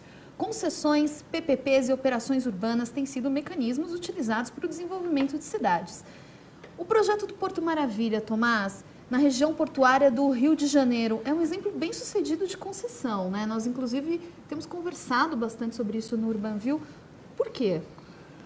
Bom, eu acho que o projeto do Porto Maravilha tem algumas particularidades, que é um alinhamento num determinado momento, de governo federal com governo estadual com prefeitura. Esse alinhamento é muito difícil de ocorrer novamente, mas, enfim, é como... Alinhamento dos astros. Eclipse total da Lua. Cometa Halley, né? Mas, de qualquer maneira, eu acho que o Porto Maravilha inovou, né, na criação de um modelo integrado com um fundo imobiliário, podendo entrar outros ativos, além dos ativos que estavam lá listados, e está dando certo. Né? Passou a ser um projeto com uma repercussão nacional, uma repercussão internacional. As empresas fizeram a infraestrutura, demoliram lá a perimetral, fizeram os túneis. Nós vamos saber um pouco dos resultados do ponto de vista imobiliário um pouco mais na frente. Eu acho que é um projeto para ser pensado e replicado, principalmente nessa triangulação com a existência de um fundo que suporta e aí permite a entrada no mercado de capitais, que é uma inovação no processo. Né? Então, o Porto Maravilha serviu de um divisor de águas, de um novo modelo. Né? E ele pode ser benchmark para outros projetos e vai no Brasil, servir, sem dúvida alguma vai servir. É uma operação urbana, consorciada, PPP, fundo, juntaram um monte de coisa lá e funcionou. Eu acho que tem que acrescentar nesse cenário coisas positivas, porque você está falando do projeto, mas eu acho que é muito mais do que isso, né, Tomás? Ele tem essa articulação entre as três esferas, que, na verdade, é um engajamento de toda parte pública. E o mais legal é que houve uma capacitação do gestor público durante esse projeto. Quer dizer, um desenho de um planejamento estratégico muito mais árduo, muito mais pesado, muito mais inteligível. E trouxe uma transformação para a cidade que está sendo vista aos poucos. A gente é muito imediatista, né, na execução de projetos. A gente, olha, vamos ter o projeto, vamos derrubar a perimetral, já tem que estar o modelo rodoviário embaixo funcionando, ter o tramway também funcionando no mesmo dia. Isso não é. A gente está fazendo uma transformação muito drástica na cidade do Rio. Quer dizer, a população tem reclamado, e eu tenho ido constante ver esse projeto, e é engraçado que a reclamação vem caindo aos poucos, porque agora a população está começando a ver que faz sentido. Né? Elias, quando a gente fez um trabalho, uma parte do trabalho lá, existia um descrédito total, porque era a quarta vez que o governo tinha anunciado, ou os governos tinham anunciado essa intervenção no centro do Rio. Então tinha um descrédito total. Nós fizemos entrevistas com todas as companhias, das cooperativas de táxis do Santos Dumont. A gente tinha 70% de negatividade, de rejeição. Sim. Imagine, na hora que quebrar a perimetral, isso aqui vai virar o caos e tal. Hoje a gente percebe que diminuiu significativamente, começam a existir sinais positivos, o Museu do Mar, o Museu do Calatrava, a própria avenida, como é que chama lá? Esqueci agora, mas a avenida do Mar lá, é a beira-mar. Tá começando a visualizar o mar de quem não visualizava o mar, da Praça Mauá, né? Então, são sinais positivos, a população está ajustando, está adotando, contendo a sua ansiedade e, obviamente, vamos colher os frutos disso aí, como Londres colheu, como Barcelona colheu, e nós vamos aprender a conviver com esse... conter a ansiedade e acreditar que o governo faz um negócio alinhado com a iniciativa privada e realiza. Não, mas é que legal esse engajamento, todos os benefícios que está sendo trazido com esse projeto. O legal, você falou da derrubada da perimetral. Quando se derrubou a perimetral, que tinha muita gente contra, os arquitetos eram contra a derrubada, eles hoje revisitaram e falaram, não, vale a pena, porque eu estou vendo todo o equipamento público vindo à tona, um equipamento público que eu não tinha uma visão, que ele está, ao mesmo tempo, transformando todo o mercado imobiliário ao redor, e trazendo investimentos para a cidade, porque se eu transformo aquela área morta, eu começo a trazer investimento, novas pessoas, e a cidade começa a ter uma nova vida. Isso é importante. É uma transformação numa cidade muito grande.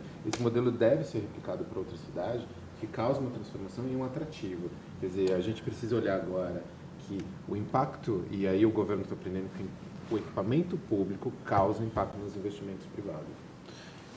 Tem esse desdobramento, acho que a modelagem, eu fiquei mais encantado com a modelagem porque ela é mais viabilizadora e permite a entrada no mercado de capitais. Eu acho que esse é um avanço de você ter a possibilidade de um título de base imobiliária ajustando essa questão econômica, né? Aí a questão dos CEPACs, liberando gabaritos e você poder trazer bons players para o mercado para ocupar aquela área de uma forma diferenciada. Então, é uma somatória de coisas positivas que estão se demonstrando boas e que podem ser reproduzidas para São Paulo, para Salvador, para Belo Horizonte, que tem um centro caótico. Então, e esse modelo vai ser aprimorado ainda mais, porque a própria Sedurp do Rio viu que ela pode melhorar esse modelo do fundo, junto com o CEPAC, essa coisa toda. Eu acho que a gente tem um bom exemplo aí para ser ajustado, seguido e melhorado. Muito bem. E como o Tomás disse, nós temos outros projetos com implicações urbanísticas abrangentes em São Paulo, que estão em andamento. Eles estão localizados, um em cada região da capital, e envolvem âncoras urbanas, de acordo com o prefeito Fernando Haddad. Nós temos vários exemplos aqui. Na Zona Oeste, o plano é a transferência da CEAGESP para alguma gleba próxima do Rodoanel Mário Covas. O terreno de 700 mil metros quadrados será reurbanizado pela iniciativa privada em meio a um bairro de uso misto. No extremo leste paulistano, no bairro da cidade de Tiradentes, a obra envolve um terreno de 632 mil metros quadrados, pertencente à prefeitura, e deve ser vendido por preço estimado de 73 milhões. A condição, entretanto, é que a empresa compradora erga ali um complexo comercial e de serviços. Um outro exemplo também é o complexo cultural e comercial em Embi Parque, na Zona Norte. Deve ser completamente remodelado por meio de parcerias público-privadas. A expectativa é de que ali sejam investidos 150 milhões, com a construção de um hotel e de uma arena para eventos menores. Esses projetos de concessão são a melhor forma e a forma mais eficaz de modernizar a cidade de São Paulo? Olha, ele está dentro do contexto de uma lei, que é a lei o Estatuto das Cidades, na verdade, né? É uma lei, mas ela ganhou esse nome, né, de Estatuto das Cidades, e o Porto Maravilha foi em decorrência disso, é uma operação urbana consorciada, e a decorrência dela foi o Porto Maravilha, e esses projetos aqui em São Paulo também têm as suas operações urbanas consorciadas. A forma de exploração desses ativos, aí realmente vai depender muito da particularidade do projeto. E da viabilidade econômico-financeira desse projeto. É isso. Tem uns que se viabilizam por si só, e outros aí não, e aí você tem que realmente, às vezes, às vezes a gente está falando muito em concessão em parceria privada, mas às vezes a boa e velha Lei 8666 é a aplicável no caso. Assim, ela não é talvez ela precisa ser revista. Boa e velha. Mas boa não vê aonde. Mas ela precisa ser revista, mas às vezes ela é a solução. Hoje a gente tem lá o regime diferenciado de contratação, que eventualmente pode ser utilizado, porque se ampliou um pouco a aplicação dessa lei, mas assim, num primeiro momento, dependendo do projeto, eu acho que, claro, a concessão e o PPP se mostram as melhores formas de contratação. Às vezes a gente, obviamente, o tempo todo, lá na Urban, a gente tem uma área de um laboratório que fica o tempo todo investigando o que está saindo na mídia, o que está saindo de produção de conhecimento nas universidades e chegam para nós diversos exemplos e que começam a ser aplicados no Brasil. Essas notícias, por exemplo, do SEASA, do ANB e tal, elas têm um momento de notícia, né? Tem um momento de... E tem um momento de realidade mesmo, né? Eu acho que esse caminho aí é que eu queria ouvir a opinião do Mário e da Maria Eduarda, porque a preocupação é entre a notícia, né? Já ouvi algumas vezes a notícia do CEAGESP sair de lá. Já acho maravilhoso que sai. Nós fizemos já 5 anos atrás um estudo de aproveitamento da área do SEASA. Ela é hoje 2,5 vezes a capacidade imobiliária da Berrini, né? Que está sendo ocupada com hortifruti lá. Então, é ótimo, só que é a 3ª ou 4ª vez que vai para o ar esse assunto. Nesse sentido, obrigada, Tomás, por ter... Eu vou aproveitar o gancho e falar de um projeto que não foi citado, que é um projeto também de requalificação urbana, que a EBP está apoiando a Prefeitura de São Paulo há 4 anos e que está em vias de publicação digital, finalmente, que é o Circuito das Compras. Circuito de Compras. Ele tem o nome do Circuito das Compras, o que ele é? Ele é a construção de um centro popular de compras e a remoção, né, dos atuais ocupantes, né, dos camelôs do Pátio Paris para este shopping popular.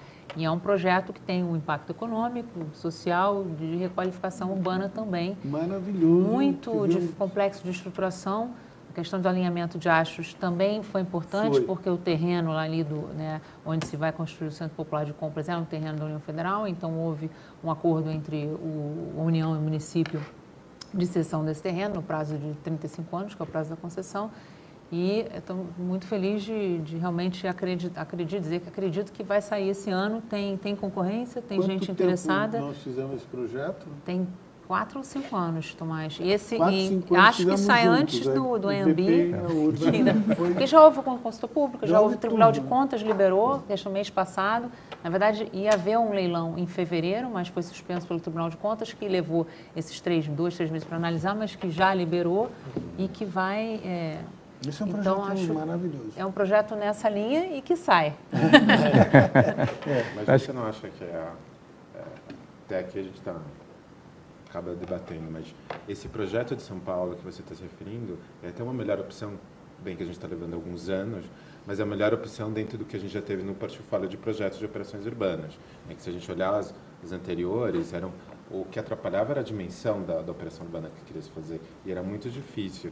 O que eu acho que a gente agora está caminhando para uma coisa mais centrada. É um projeto que tem realmente atrativo, porque ele é menor, ele tem uma coisa consolidada. Quase 300 milhões de reais, ele não é tão pequeno. Não é pequeno, mas não é numa proporção como um projeto. Mas, Elias, isso aí aconteceu o inverso.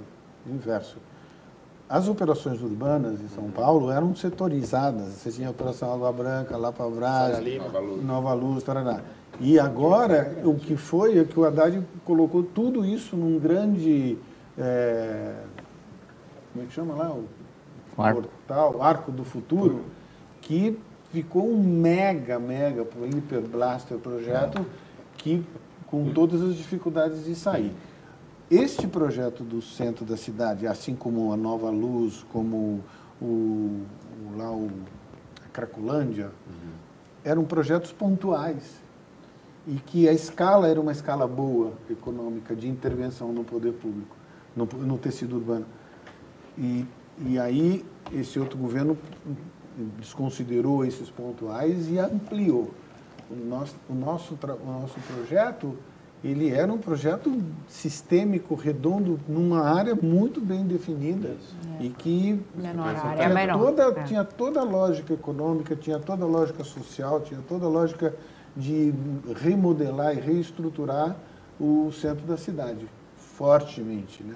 Então, eu não acredito nessas megas operações urbanas. Acho que as operações urbanas, o Jaime Lerner tem uma expressão de acupuntura urbana que eu acho muito apropriado. Você interfere numa escala adequada e essa escala vai aumentando e vai irradiando o ajuste.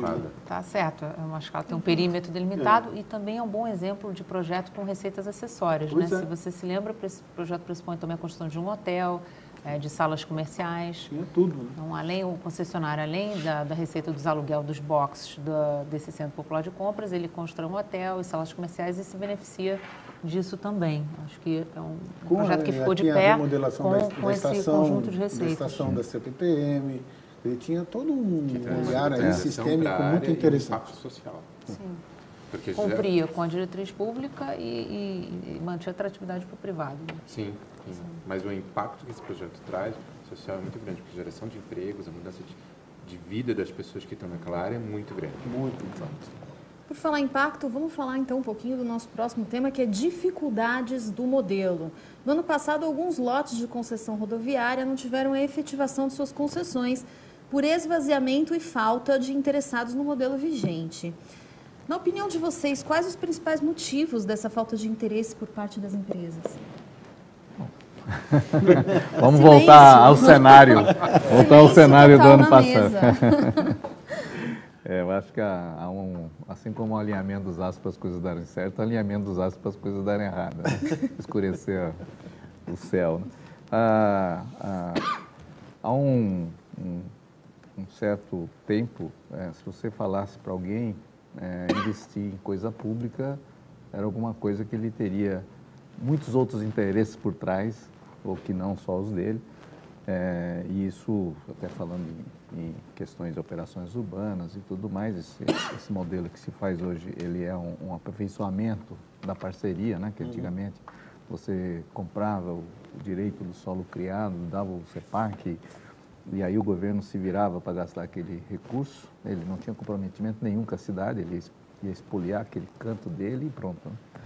A questão das oportunidades que o governo lança tem a ver com o momento, a qualidade que tem hoje o mercado também evoluiu, né? Ele passa a ser um pouco mais seletivo, então não adianta imaginar que qualquer projeto vai à rua e terá terá candidatos a ser parceiro do governo. Ele tem que ter uma série de embasamentos que envolvem não só a situação que envolve a economia direta do negócio, mas tudo aquilo que está atrelado. Quando você falou de ferrovias, você falou de, no café nós estamos comentando sobre o trem de alta velocidade, tudo isso tem por trás o grau de comprometimento e de dependência que tem com o governo, o grau de comprometimento e dependência que você tem com o próprio mercado aderindo àquele projeto, principalmente quando se fala em greenfield. Então, diferentemente de uma rodovia, que é uma venda spot ao mercado, né, é uma venda pulverizada, a ferrovia são poucos usuários. Né? São ferrovias, você não vai usar, você não vai imaginar se fazer uma estrada de ferro e esperar que vai ter usuário.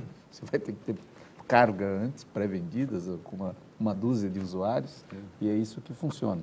Né? Então, a percepção que tem o mercado hoje é de seletividade. Então, o mercado está mais maduro também. Não exatamente. Se não aceitar qualquer coisa, ele não entra em qualquer coisa. A concessão, como diz Maria Eduarda, ela exige menos garantias de governo, a garantia é o próprio contrato e a perspectiva de demanda. Então, o risco seu é a avaliação que você fez sobre o nível de investimento que você vai fazer, o nível de custeio, que é a sua responsabilidade, e atrelado a isso, uma perspectiva de demanda. Então, erros de demandas não são de competência do governo, a exceção que tem algum fato exógeno que não seja de competência ou de responsabilidade do concessionário, mas eu hoje acredito que com todo esse cenário um pouco menos demandante, o governo será muito mais criterioso na hora de selecionar o projeto e formatar o desenho desse projeto. Quer dizer, a gente tem percebido isso nos debates que têm acontecido. Acho a própria administração pública entende que não dá para atrelar todos os riscos só a um lado, ele tem que ser equilibrado, o risco ele tem que ser mensurado, aquele que o privado está propenso a correr. Porque eu sempre digo que o privado não tem medo de correr risco, é que ele cobra pelo risco. Quanto maior o risco, ele vai cobrar mais. Então, não tem jeito. Se você botar maior risco para ele, vai custar mais caro para o governo. Então, acho que a gente tem hoje maturidade para entender qual é o projeto que se equilibra em termos de que ele tenha a percepção de interesse público, de benefício à sociedade e aquilo que é a percepção do setor privado, que ele pode entrar com menor grau de risco num projeto de longo prazo. Eu acho também que, só para complementar, né, Mário, eu acho também que o governo tem que passar uma garantia ou uma credibilidade de que ele não vai mudar a regra do jogo, que os contratos são bem feitos, né? Eu acho que essa parte jurídica, essa parte de dar uma tranquilidade para a iniciativa privada e entrar num contrato de 30 anos de uma concessão, não pode ter dúvidas quanto o governo cumprir com a parte dele, né? E eu acho que esse entrave tem sido também alguma coisa que tem aflorado e a gente percebe que o governo está se movimentando na direção de corrigir essas distorções, né? Mas essa imagem, por exemplo, essa mudança de regra do setor elétrico, por exemplo, repercute muito mal, né? Numa possível entrada de players para fazer uma operação de PPP ou de concessão, tendo esse fantasma aí, será que o cara não vai mudar a regra do jogo, né? Então, acho que essa segurança jurídica é extremamente importante. Mas a gente, só para acrescentar, contribuir com o que o Mário falou, na verdade a gente tem um pouquinho de amnésia, às vezes, né, do passado. Se a gente olhar desde 2004 até olhar PPP, eu ia olhar o mercado de concessões de PPP, a gente não teve só o evento do ano passado que foi esvaziado, a gente teve outros momentos que houveram licitações que foram esvaziadas de concessões e de PPP, e esse momento demonstrava já no passado que o mercado privado já estava maturado, ele estava mais inteligente, ele estava mais seletivo. Assim, não é um acontecimento só de um momento que nós estamos tendo um soluço, não é um momento que a gente está só descando, a gente já teve um momento onde a gente estava de crescimento fulminante e teve concessões esvaziadas, exatamente porque o modelo não era adequado. Olha que interessante, sobre isso que a gente está debatendo. Eu tenho uma questão que vem do Almir, da JDP Consultoria. Ele fala o seguinte: as concessões de forma ampla buscam equilíbrio entre qualidade e o custo. Qual a melhor forma de calibrar essa relação? O Brasil tem um histórico de poucos licitantes nas licitações. Como é que a gente trata esse tema e qual o impacto da concorrência nessa calibragem? Eu acho que o equilíbrio financeiro norteia ambas as partes. Se você tem uma operação ganha-ganha, onde o governo recebe uma contrapartida de prestar para a população os benefícios sociais que ele, governo, é responsável e, pela escassez de recursos, ele traz a iniciativa privada para trabalhar junto com ele, o equilíbrio é econômico, o equilíbrio é de uma viabilidade econômica que atenda as duas partes. O capital privado quer ter lucro, não é? E o lucro, quanto maior o risco, maior o lucro que ele quer ter, não é? E a equação, eu acho que a equação econômica e a equação de viabilidade econômica define um processo justo. Mas acho que o que o Almir coloca é esse equilíbrio entre o que o governo pode exigir de qualidade de serviço, porque é evidente que nós não conseguimos chegar num padrão de tarifas ou de custeio pela administração pública de serviços que, por exemplo, você pudesse comparar com os países lá fora de primeiro mundo, né? Então, nós temos que calibrar, na verdade, aquilo que é possível incorporar como... Isso. Né? Quer dizer, então, hoje, nas PPP se fala muito sobre indicadores de desempenho, nível de serviço, essa coisa virou uma moda terrível, né? E isso criou algumas métricas e que, por trás disso, está aquilo que é a percepção do que a sociedade entende como o mínimo necessário para você cobrar, né? E isso tem um preço. Se eu for mais exigente, vai ter um preço maior. Ou se eu colocar mais serviços, vai ter mais preço. Então, o equilíbrio financeiro exatamente. E a capacidade da demanda absorver esse custo. Não, mas é lógico que se você entre puder... o desejo e o possível. Exatamente. Então, se você administrar bem esse, que é sempre aquele confronto que foi colocado aqui da viabilidade econômica e financeira, né? Quer dizer, eu vou até o ponto em que a associação entre o usuário, se ele é contribuinte da receita, que ele pode pagar, e aquilo que o governo pode assumir, seja na forma de aporte, seja na forma de contribuição em contraprestação. Eu acho que hoje, com esse advento da lei de PPP e os mecanismos de aperfeiçoamento que estão sendo feitos, eu acho que você ficou com um espectro muito amplo de alternativas. Quer dizer, hoje não tem projeto inviável, vamos dizer, tem capacidade de absorver. Quer dizer, agora você vai dizer, olha, custa 1.000 e eu só posso pagar 500, então não é um projeto inviável, é um projeto que não cabe para essa administração, tá certo? Sim. Hoje, porque antigamente você tinha um problema de vedação legal, né? O governo não poderia ser usuário único e pagar uma concessão, né? A lei não permitia, a lei 8666 nunca permitiu financiamento. A lei de concessões dizia que quem tinha que pagar a tarifa era o usuário final. Então, você ficou sem esse mecanismo. Eu acho que hoje, com a PPP, você criou um espectro muito grande. E acho que hoje se fala de PPP de tudo, né? A gente sai daqui, lá fora tem gente esperando para fazer. Eu gostaria de adicionar um elemento um pouco diferente do que está sendo colocado aqui. Eu acho que o que gera concorrência, né, pela nossa experiência como estruturador de projetos, os projetos que foram 17 contratos assinados desde a criação da empresa, que a BP apoiou tanto entes municipais, estaduais quanto o governo federal, houve uma média de 4,8 participantes por leilão. E um dos motivos que a gente acredita que houve essa concorrência é porque foram processos transparentes em que houve simetria de informação. Então, à medida que os estudos foram sendo feitos, eles iam sendo divulgados nos sites de governo, dados brutos, né, de estudo, no caso de rodovias, né, de demanda, que possibilitaram que, desde o início, antes de uma publicação do edital, esses estudos, os participantes pudessem ir fazendo as suas contas. Porque o que ocorre é que, quando o governo publica o edital, tem um tempo muito curto até o leilão. E quem começa a estudar naquele ponto não faz os estudos com a profundidade que se deve, portanto, não tem condição de dar um lance mais competitivo. Então, a gente acredita que a transparência, a publicização desses estudos o quanto antes fazem com que atraia mais concorrência. E nesse caso, concordo plenamente, e quanto mais transparente for, e aí voltando naquela pergunta anterior, evidentemente que grupos estrangeiros vão ter mais interesse nesse mercado, né?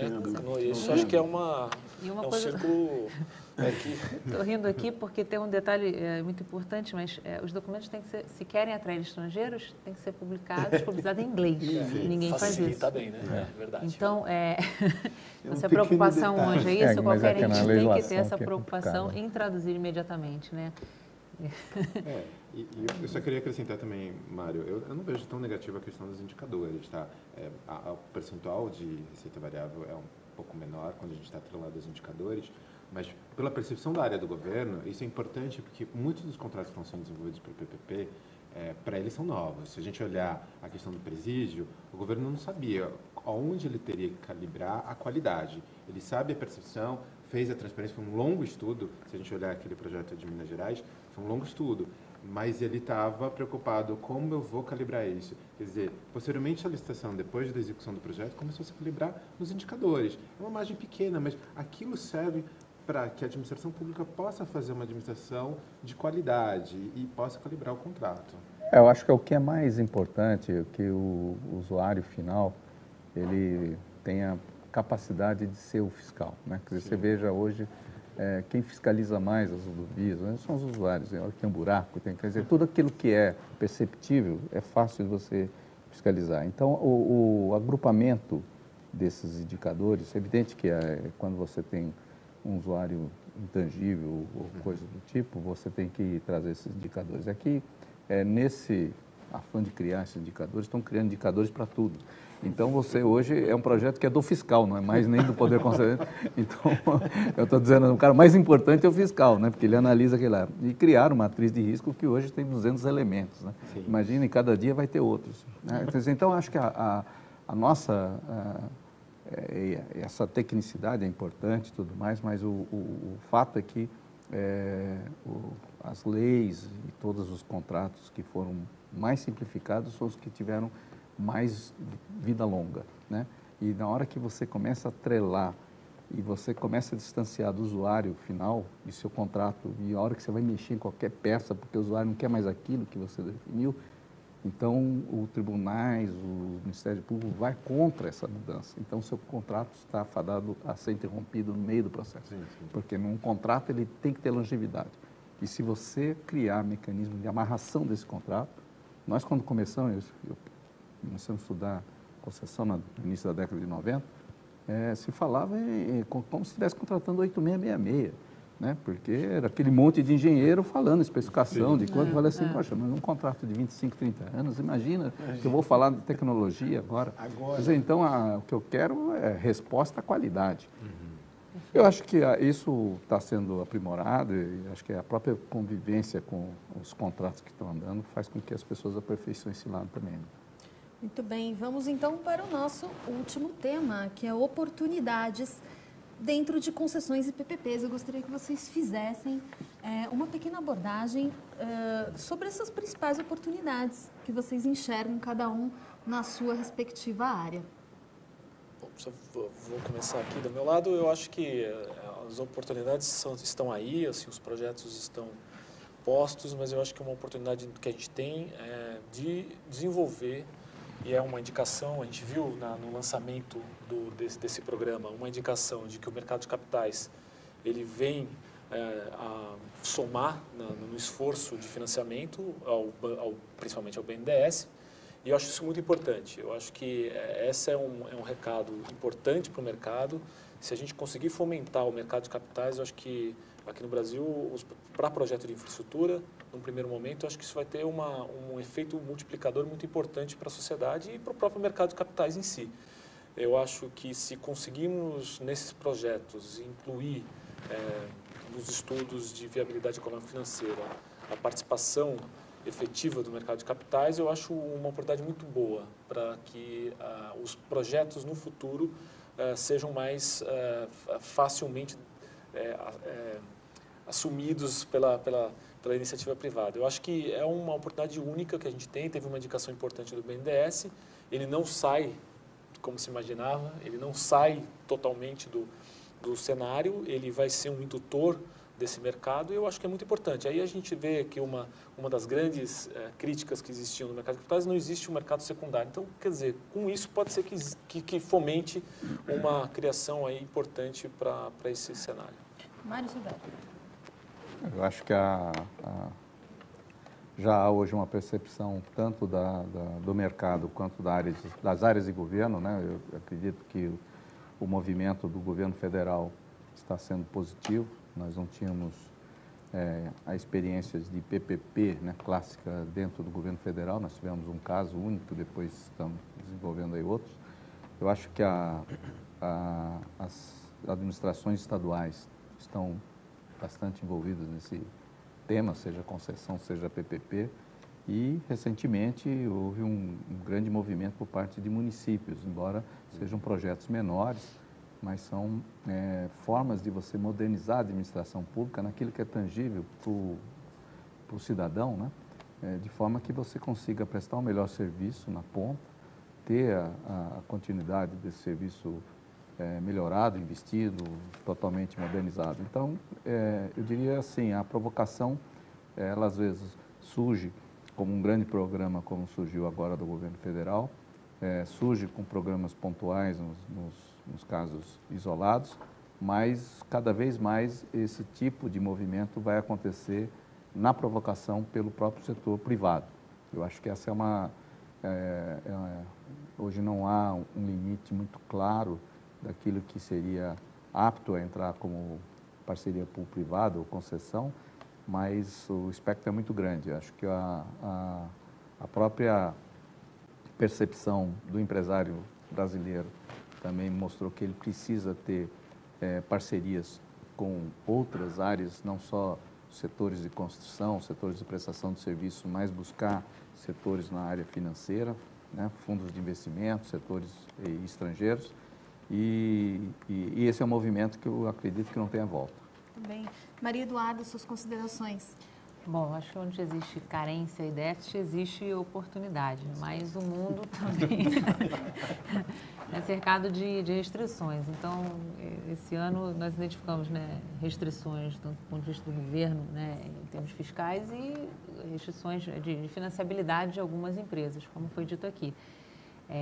Daí, acho que as concessões são priorizadas no lugar de PPPs, e em setores onde o retorno é evidente, vão sair primeiro. Então, aeroportos, rodovias, saneamento, acho que são setores de oportunidade. Elias, por favor. Bom, eu vejo um amadurecimento apesar de a gente já ter 10 anos de PPP, eu vejo um amadurecimento por parte do governo muito grande, e principalmente do governo local, né, o governo municipal. A gente vê uma porta aí, não olhando só o PIO, eu começo a olhar muito mais o desenvolvimento das médias cidades, até das pequenas. Eu tenho a oportunidade agora de inovar a cidade, de trazer uma readequação urbana, de olhar como eu posso crescer a cidade, quer dizer, que tipo de infraestrutura. Eu começo a ver o consórcio entre cidades, quer dizer, elas se abraçando e vendo a necessidade de o que nós podemos fazer juntos, né? Essa parceria não está sendo só entre público e privado, mas o próprio público dando a mão um ao outro para ver, olha, nós podemos construir algo juntos. Então, quer dizer, esse mercado novo não vai só trazer investimentos, mas vai trazer um novo olhar de como a gente quer a sociedade. E aí, Tomás, onde estão as oportunidades? Então, juntando um pouco de tudo que a gente falou, eu enxergo esse vazio que a Maria Eduarda colocou. Eu acho que onde existe gap, você pode preencher. Então, é um mundo de oportunidades que a gente tem. Nessa área de infraestrutura, nós temos uma defasagem muito grande. Temos que ter uma sabedoria de administrar a ansiedade e o gap, né? Agora, eu reputo extremamente importante a presença do mercado de capitais, por conta de que a atratividade do mercado brasileiro para índices de rentabilidade é muito grande comparado com o mercado, o que esse mercado de capitais está obtendo no resto do mundo. Então, o veículo de entrada, um título de base imobiliária que possa ser negociado no mercado secundário, vai dar uma dinâmica e uma amplitude muito grande para todas essas propostas que o governo está colocando aí na mesa. O amadurecimento do setor traz essa possibilidade de capilaridade, essa coisa que você está falando dos municípios, né? Diversos municípios estão falando de parcerias na área de eletrificação urbana, na área de saneamento, estão fazendo concessões. Então, está existindo um amadurecimento do setor privado, está existindo um amadurecimento do setor público, e isso converge para uma nova modelagem de trabalho. O mundo cresceu nas grandes crises, né? Nas grandes guerras, né? Onde a inovação, a produtividade, a inteligência e a criatividade ocuparam os espaços daquilo que estava sendo um lugar comum. Acho que a gente tem, nesta crise, uma oportunidade, né, de crescer e de amadurecer e de que o país se insira novamente na comunidade global. O Brasil ficou muito à parte da comunidade global, né? Nesses últimos anos, nós nos afastamos da economia globalizada, e agora é uma oportunidade. Nós vamos precisar atrair capitais estrangeiros, modular a nossa forma de tratar para poder que esse capital entre. Eu queria agradecer, em nome do Urban View e da Urban, a presença de vocês, e fiquei muito feliz com essa nossa conversa, esse nosso bate-papo. Sem dúvida. Bom, nós estamos chegando ao fim do Urbanville. Eu também quero agradecer a presença de todos. Tomás Assunção, engenheiro e presidente da Urban Systems. Obrigada pela participação, Tomás. Eu que agradeço. Elias de Souza, diretor para o setor público para o Brasil da Deloitte. Obrigada, Elias. Obrigado, Sandra. Parabéns pela participação. Maria Eduarda Berto, diretora-geral da EBP, Estruturadora Brasileira de Projetos. Obrigada, Eduarda. De nada, foi um prazer. Prazer é todo meu. Mário Silvério, diretor executivo da Companhia Paulista de Desenvolvimento. Obrigada por ter vindo, participado. E Paulo Dantas, sócio da Demarest Advogados e especialista em Direito Administrativo, Concessões e PPPs. Paulo, obrigada pela presença. Eu que agradeço, obrigado. Bom, e obrigada a vocês também, né? Enfim, que contribuíram positivamente nessa discussão por uma cidade melhor. Sucesso a todos. Obrigada a vocês que nos acompanharam ao vivo. Eu espero vocês na próxima quarta, às 17 horas, no Urbanville. Até lá.